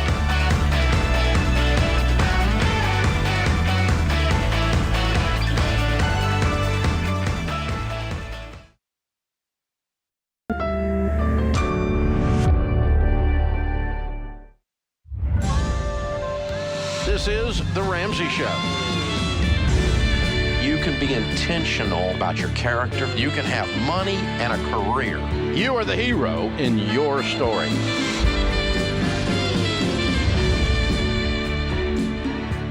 Live from the headquarters of Ramsey Solutions, it's The Ramsey Show, where debt is dumb, cash is king, and the paid-off home mortgage has taken the place of the BMW as the status symbol of choice. Dr. John Deloney, Ramsey Personality, is my co-host today as we answer your questions about your relationships, your work, your money, and your life. All right here on The Ramsey Show. Open phones at 888-825-5225. Matt is with us in Portland, Maine. Hey, Matt, how are you? I'm well, Dave. How are you? Better than I deserve. What's up? My wife and I have a what would Dave do question. So I'm 28. She's 27. We just got into our first house a few months ago, and I'm the super nerd, and I have my amortization schedule. And it looks like if we pause investing, we can pay our house off within 3 years. And I wanted to get your opinion on that. What's your household income? On target earnings, it's just shy of $200,000 a year. Okay. And what's the balance on your house? $206,000. Okay. And so if you were to invest, it would take you 4 years if you were to stay with baby steps. That's correct. Yeah. I would stay with the baby steps. And here's All why. right. Here's why. You're putting $30,000 away, which is 15% of your income in baby step 4, and you're sheltering it from the government. And and it costs you 1 more year to pay off your house. In return, if you did it the other way and you pay it all off in 3 years, you can't go back and shelter that 3 years you missed. Does that make sense? It does. You can't back fund your Roth back 3 years. And so you're going to be there. You're fine. You're 28. You're going to be 31, 32 years old with a paid-for house, making serious money, with serious money going into retirement. You're going to be a multi-millionaire. Either way, there's no dumb answers in this conversation. But I would personally, you ask what Dave would do, I would go ahead and stick with the baby steps, because that puts another $90,000 that the government that is growing for you in the future that the government doesn't have their hands on. Yeah. And you can't go backwards and undo that. So actually it puts, another 90, because it's 3 years. It's 3 years at 30,000. So it's that simple. But yeah, good question. And the good news is you're thinking about it, which means you're going to be okay. Nothing wrong with being a super nerd. You just don't overanalyze something to the point you do nothing, and you're not that guy. You're a man of action, so you're going to be just fine. And I also get the feeling of that mortgage sits on you, and it just it just weighs on you, right? It was 1 year. Yeah, that's right. If it was 10 years, we'd think about it. Yeah. Change it. From 10 years to 3. Yeah, let's make that happen. Yeah, we might think about that. But to add 1 year to the equation, it's not that big a deal. 4 years are going to go by as fast as 3. It's going to go real quick. Open phones at 888-825-5225. Jonathan's in Nashville. Hey, Jonathan, how you? Good afternoon, Dave. How you doing? Better than I deserve. How can we help? Before we get started, I just want to say I think you do great for so many people like me, and I just got kind of a direction, career path question for you, if you don't mind. Sure. To be really brief, part-time student at Belmont, sociology major. I make around $25,000. Got around $13,000 in student loan debt and about a $300 a month car lease payment. I'm about to move in with my grandmother, who's given me $122,000 to move in, just kind of help take care of the place, assist her, go to the grocery store, etc. And just kind of seeing. She's going to give you $120,000 to move in with her? She's pretty well off. Tell her I'll do it for $100. Jeez Louise. Wow. I know it. It made my day. Okay, so you're going to have a new 6-figure job working for your grandmother. Well, it's just a one-time gift, though. I mean, it's not going to be recurring. But okay, I was thinking about, should I buy my car that's on a lease, cancel the lease, buy a junker? I was thinking about maxing out a Roth IRA. I want to put. I know you don't like this, but I want to put a little bit of money in Bitcoin and gold, but. Just kind of seeing what you're thinking. Inflation, excuse me, I got COVID too, unfortunately. But well, don't give it to me through the phone. Well, so you got a lot going on here, right? I know. I just found this news out, so I can't quit. I can't quit smiling. But I was also I'm pretty. Go ahead. You're how old did you say?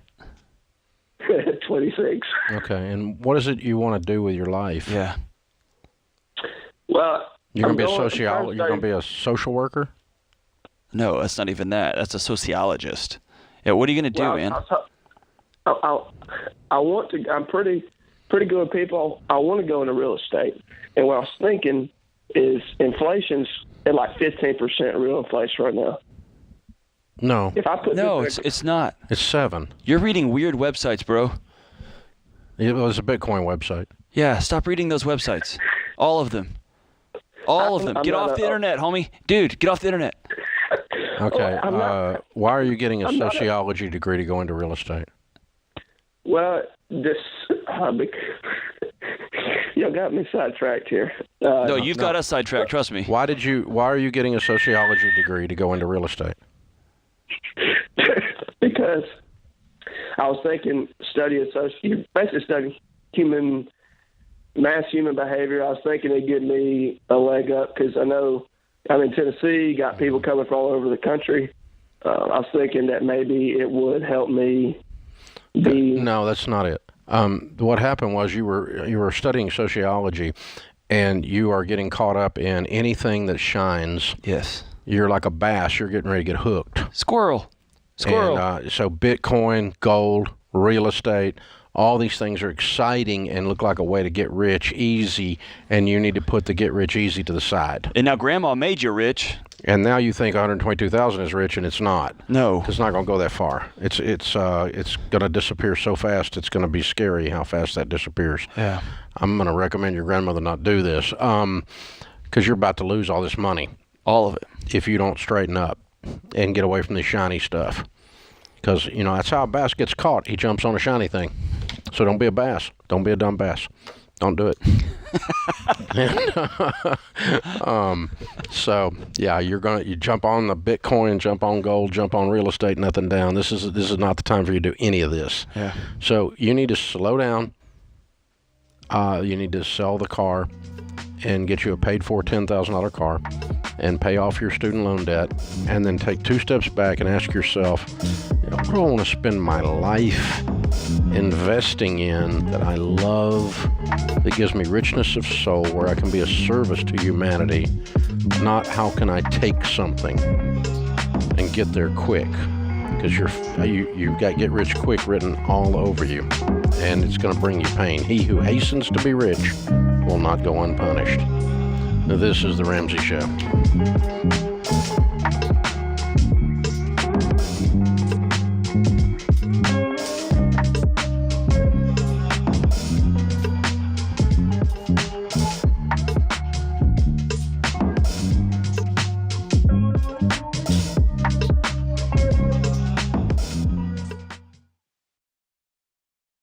Chaos. That's what it can feel like when your business is growing so fast you've outgrown your financial and accounting software. The faster you grow, the more likely you are to lose control of the numbers. And here's the reality. If you don't know your numbers, you don't know your business. That's why we use NetSuite by Oracle, the #1 cloud financial system. Over 28,000 companies use NetSuite by Oracle, including Ramsey Solutions, because NetSuite gives us a single view of everything we need to make daily decisions. Whether you're making a few million to hundreds of millions a year, NetSuite gives you the visibility and control of the things you need to grow, like your financials, inventory, HR, planning, budgeting, and more, all in one dashboard. Go to netsuite.com/Ramsey right now to get their free white paper. Jumpstart your CFO career.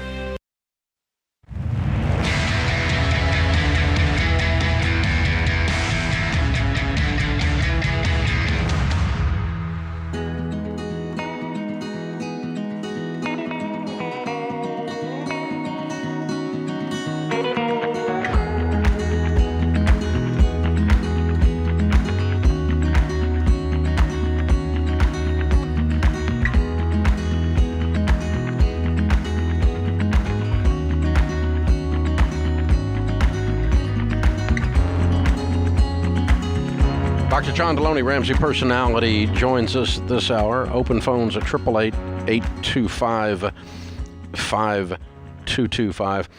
John, is there something in addition to just maturity, emotional maturity, not chronological or anything else, but just emotional maturity? Is there something in addition to that breaks someone away from a get-rich-quick? Because I remember when I got rich quick, I was chasing get rich quick and nothing down real estate, and I did it. I got rich quick, and then I lost everything because I was stupid. He who hastens to be rich will not go unpunished. But there's something that greed and fear are the things that drive that. But it feels like that there's this looking for a shortcut thing feels like a maturity thing. Is it something else? I tend to think it's about belonging. The way we're bombarded with messages now, like we think about that last caller, the way we're bombarded with messages now is that everybody's doing this thing. And suddenly you're put into this, like this, it's like the Titanic. We're all getting on the boats, man. If you don't get on the boat, you're going to drown. And I think it's just this, and then you start walking down that road, and then somebody's like, what about all this? And there's just such a machine that keeps pumping things into you about what you're not doing, what you could be doing. And I didn't feel like everybody was doing nothing down real estate. No, I think back in the day there was one or two, because I think about the old... I thought I was the exception. That you were special? Yeah. Yeah, now I think it's switched to where you're left out. FOMO. Yeah. And I remember, to answer your original... I remember back in, it was 2004, 2005, when the UFC, the Ultimate Fighting Championship, started to blow up. Yeah. And gyms opened up everywhere. Yep. And everybody's a fighter now. I'd been a part of a gym for a while, and they filled up real fast, and then they emptied equally as fast because people realized, oh, they punch you in the face? This is not fun. Oh, yeah, this does hurt. Yeah. Oh, they kick you? Yeah.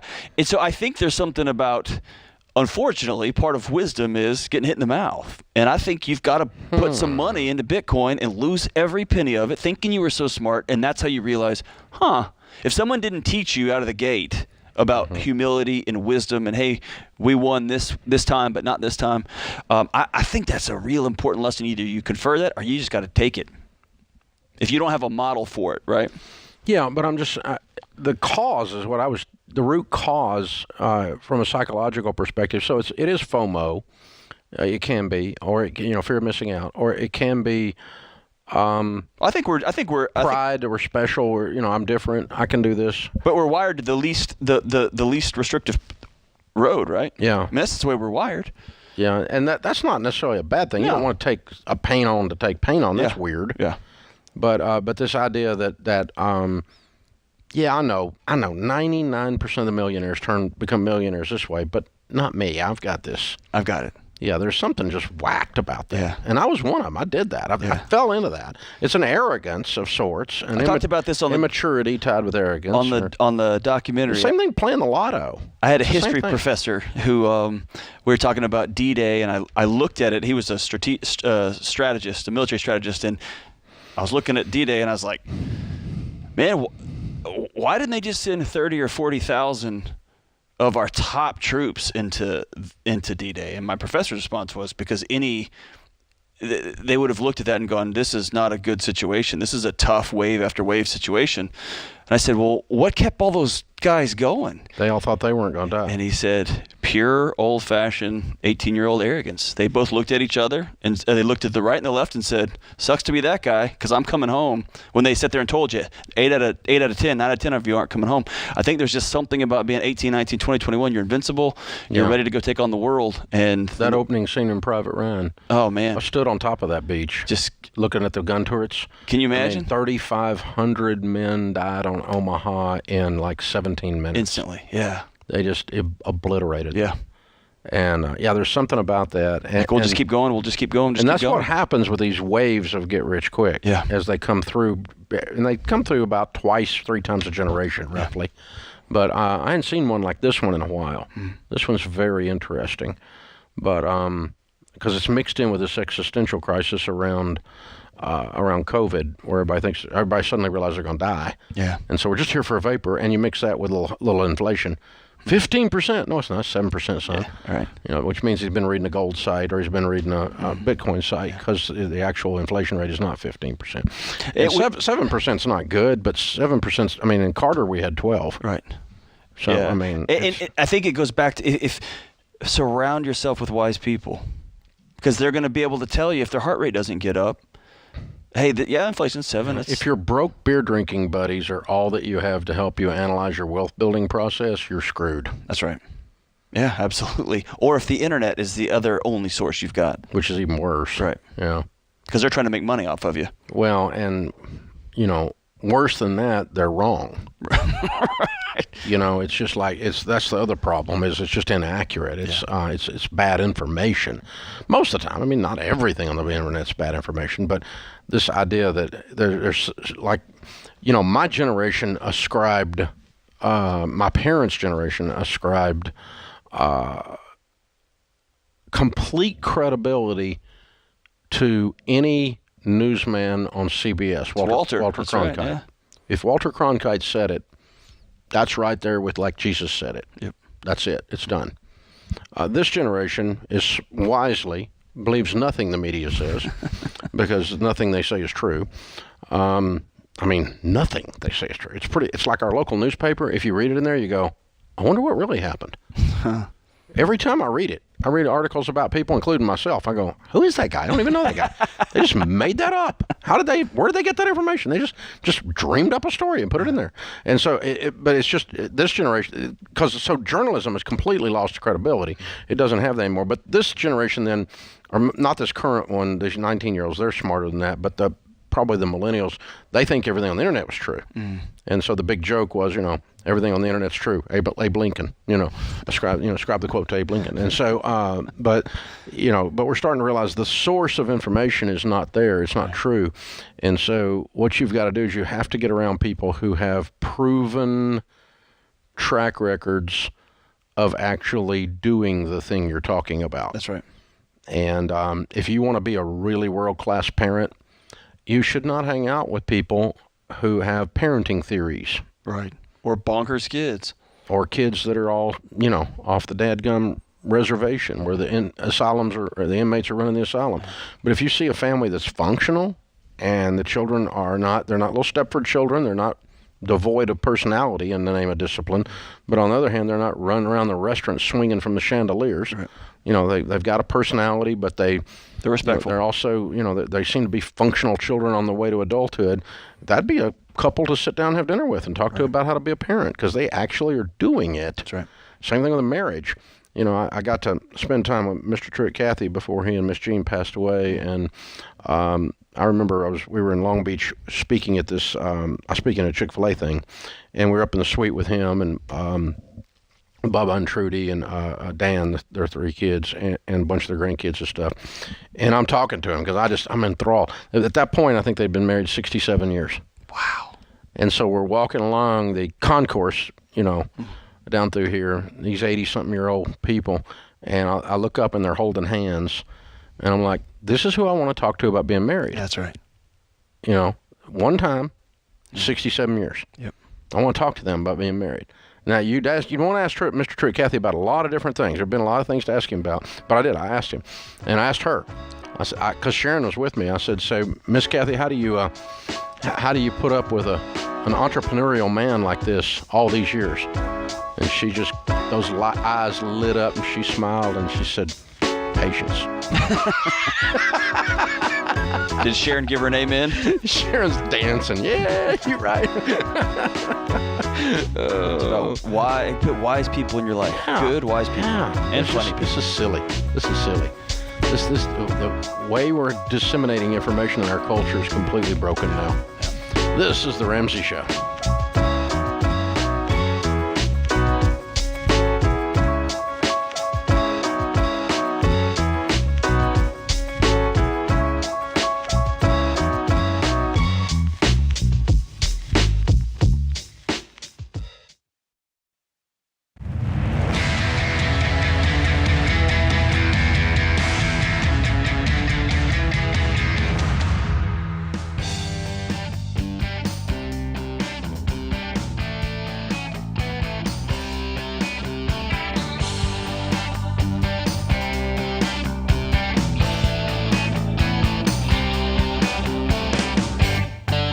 Dr. John Deloney, Ramsey Personality, is my co-host today as we talk about your relationships, your work, your money, and your life. This is The Ramsey Show.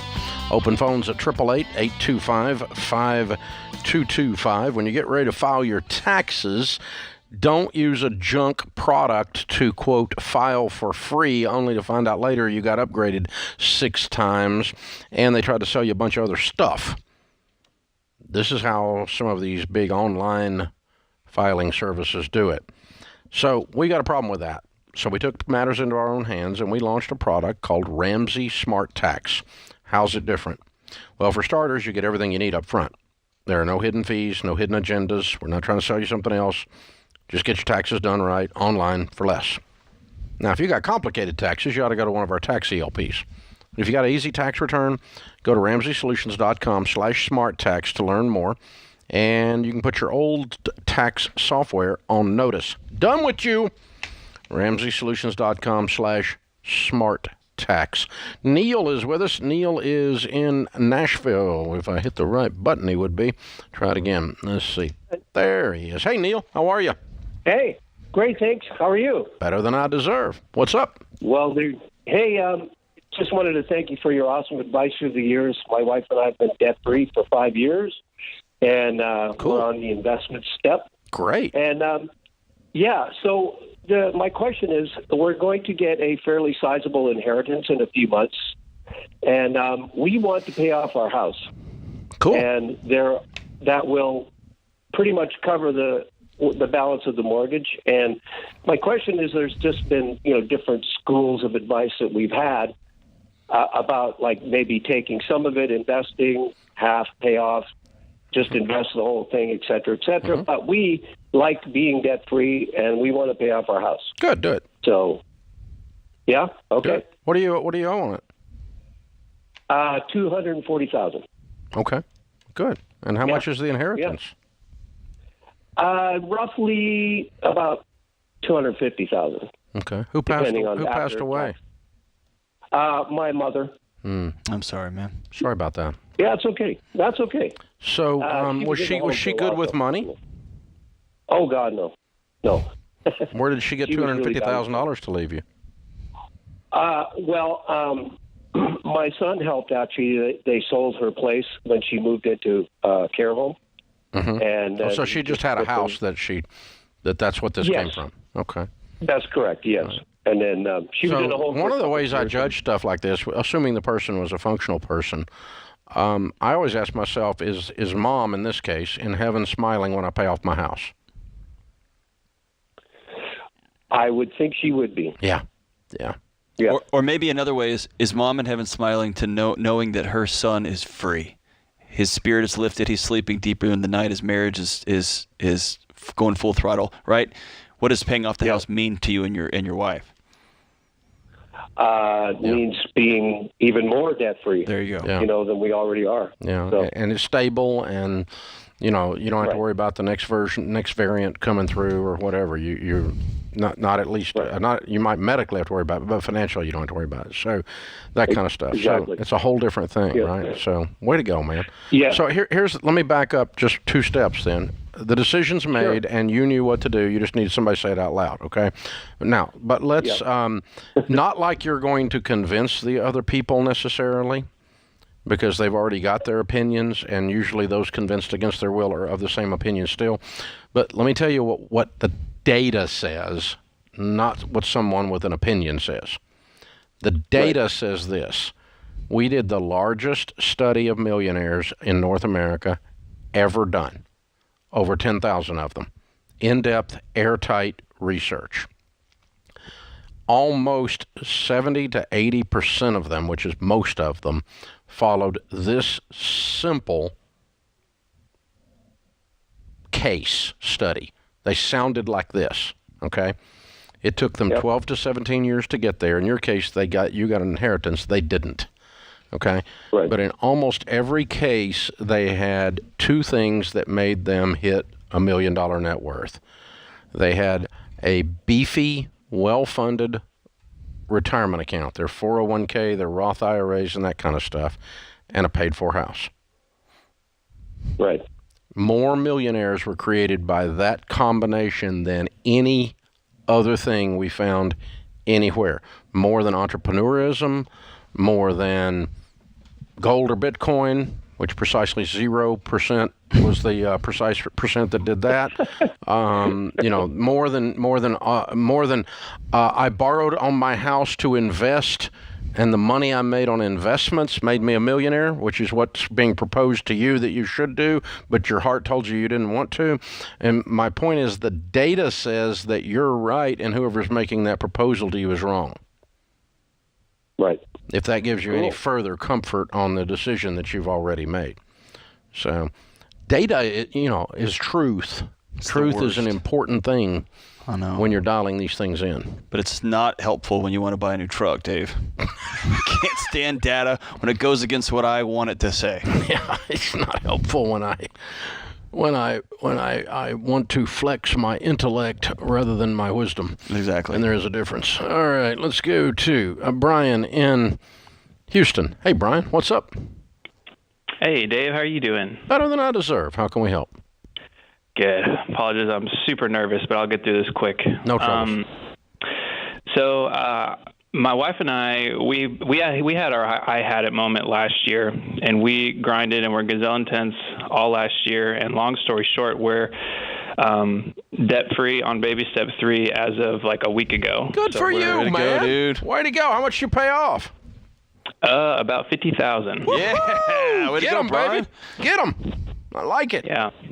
So now, and shortly after, about a week later, we found out we're pregnant with our first child. Hey, of course you did. Of course you did. That's how that works. Well done. Yep. So man, that's awesome. So my wife and I would both love if she'd be able to stay home with our children, and the baby's due in September. And right now, my income is $60K combined with my wife's. Right now, it's about $115. And on my own, my base, I should say, is $60,000. And we have a weird bonus structure where we get a bonus kind of halfway through the year and a bonus at the end of the year. And that can be anywhere between like $10,000 and $40,000 on top of that. So my question is, I'm just looking through our finances, and with going down to one income come September, I just want to make sure we'll still be able to do baby steps 4, 5, and 6 on just my income, because we'll be able to fully fund our emergency fund and save enough for the labor and delivery of our child. But I just want to make sure I'm doing this correctly. Yeah, you're fine. There's two things are going to happen. One is 15% of 60,000 is less than 15% of 115,000 at baby step 4. So that's automatically reduced. And your kid's college savings, you got plenty of time. It's going to take you longer to pay off the house because you got half the income you used to have. So that's part of the equation. What I do want you to do, in addition to what you're doing, is I want you to practice not using her check at all. Okay. Between now and the baby, because you're not going to have her check. Won't you run the house on your income, and set her check to the side to do some of these other things that you're talking about that are one-off things, and practice running the household on your check for 9 months, because you're going to feel how tight that is. You cutting your income in half. That's pretty big. You can do it. You can do it. And if it's what you want to do, I'm for you. I want you to do it. Okay? But you need to feel that. There's a reality to that. And sometimes that reality means you start looking around the Houston area to see, is there other jobs that I can make a little bit more money, or is there a way I can make sure I'm on the higher end of this bonus structure twice a year when it dumps out. But I love that idea of practicing, Dave. That's a great idea. You get to really feel it and see those are real numbers making them work. It's a different thing, man. Different thing. Congratulations, though, brother. You worked hard to get to this moment. And you've done it, man. You did it. This is amazing. Congrats. Very well done. Very well done.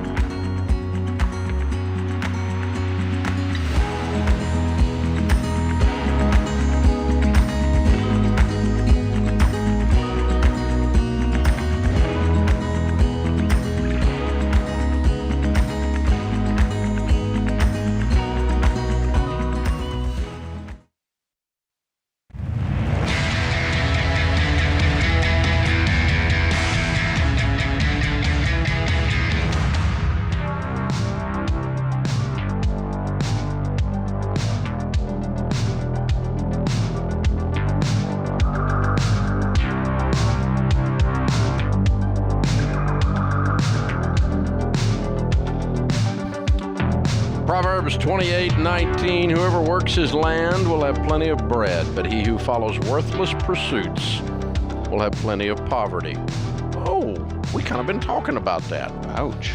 Martin Luther King said, if you can't fly, then run. If you can't run, then walk. If you can't walk, then crawl. But whatever you do, you have to keep moving forward.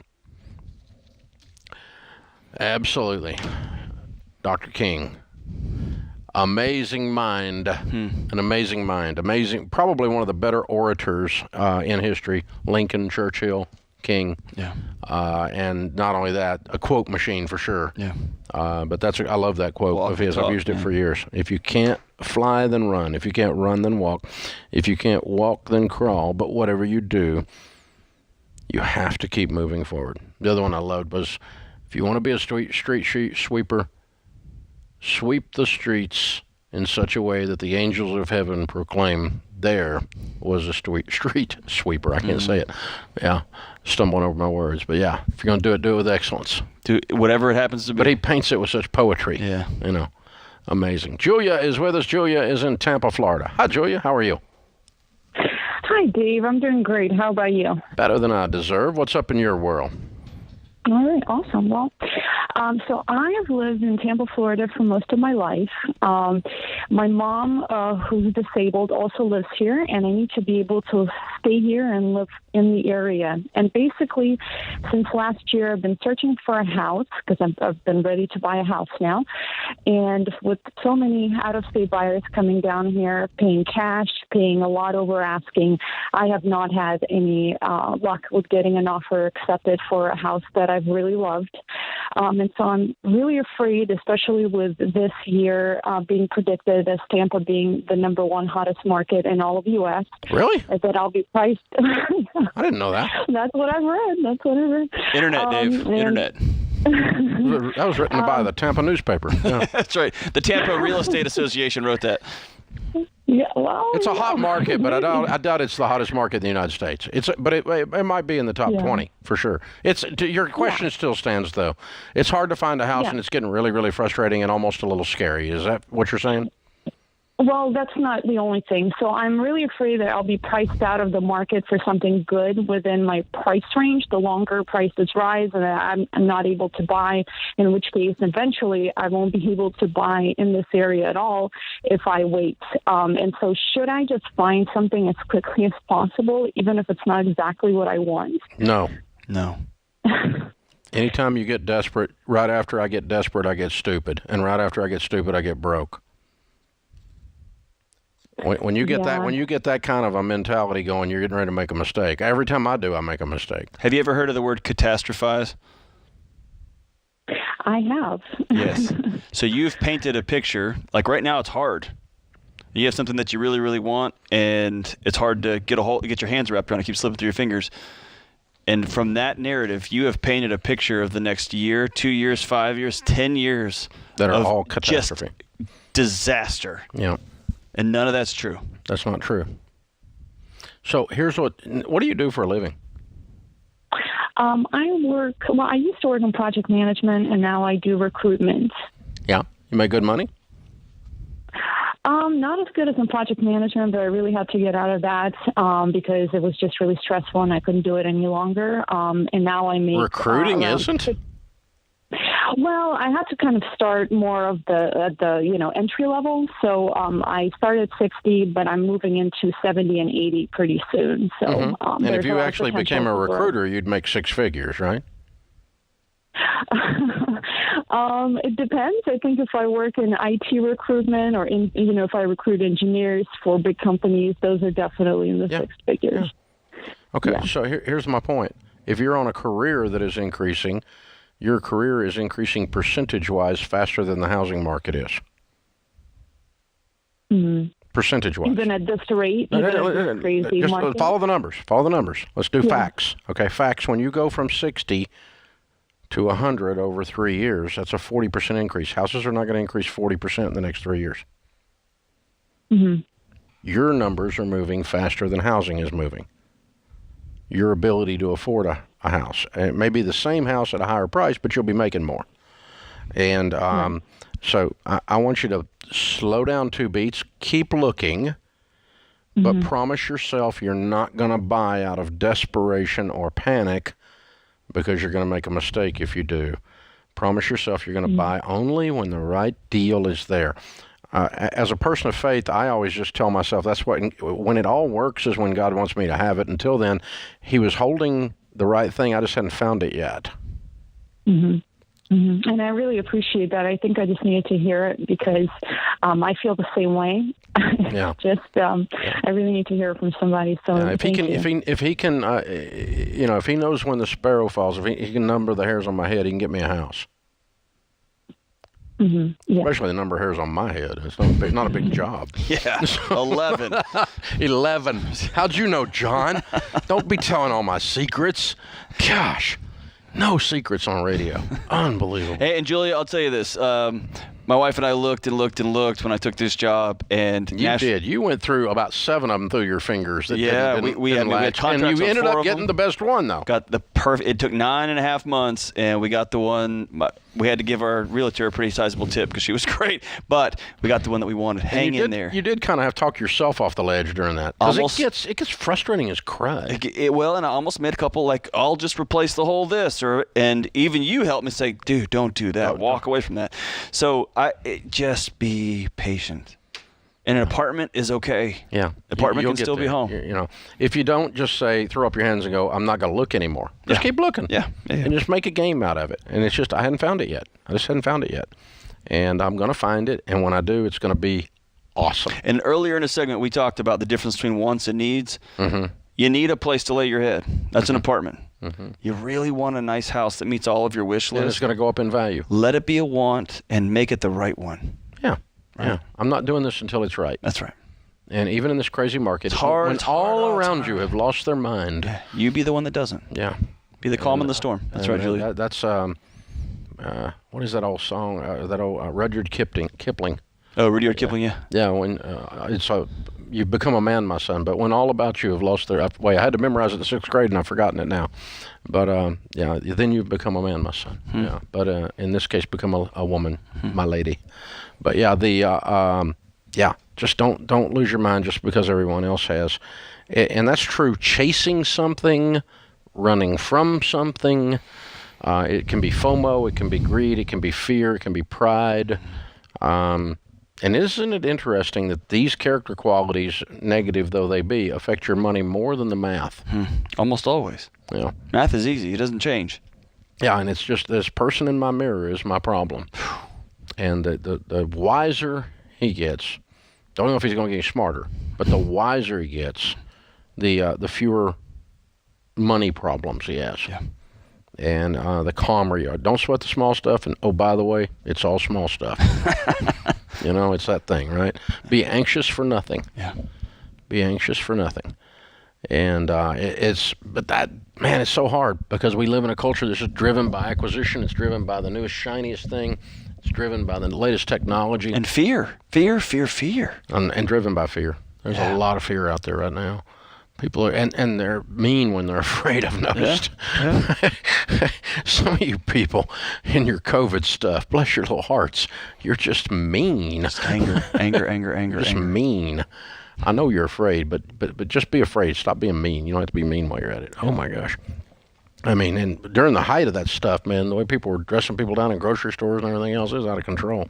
But yeah, it all does come back to that, and it does end up being reflected in your money and in your goal setting. Julia, you're going to be fine. Slow down about 3 heartbeats. You're good. Just be an assassin. Just be an assassin. Just slow down and go find that right thing and just drop it. You got this. You can do it. Dr. John Deloney, James, Ben, Austin in the booth. I am Dave Ramsey, your host. Is it Austin? It's Austin. It's Austin. Got it right today. We'll be back with you before you know it. In the meantime, remember, there's ultimately only one way to financial peace, and that's to walk daily with the Prince of Peace, Christ Jesus.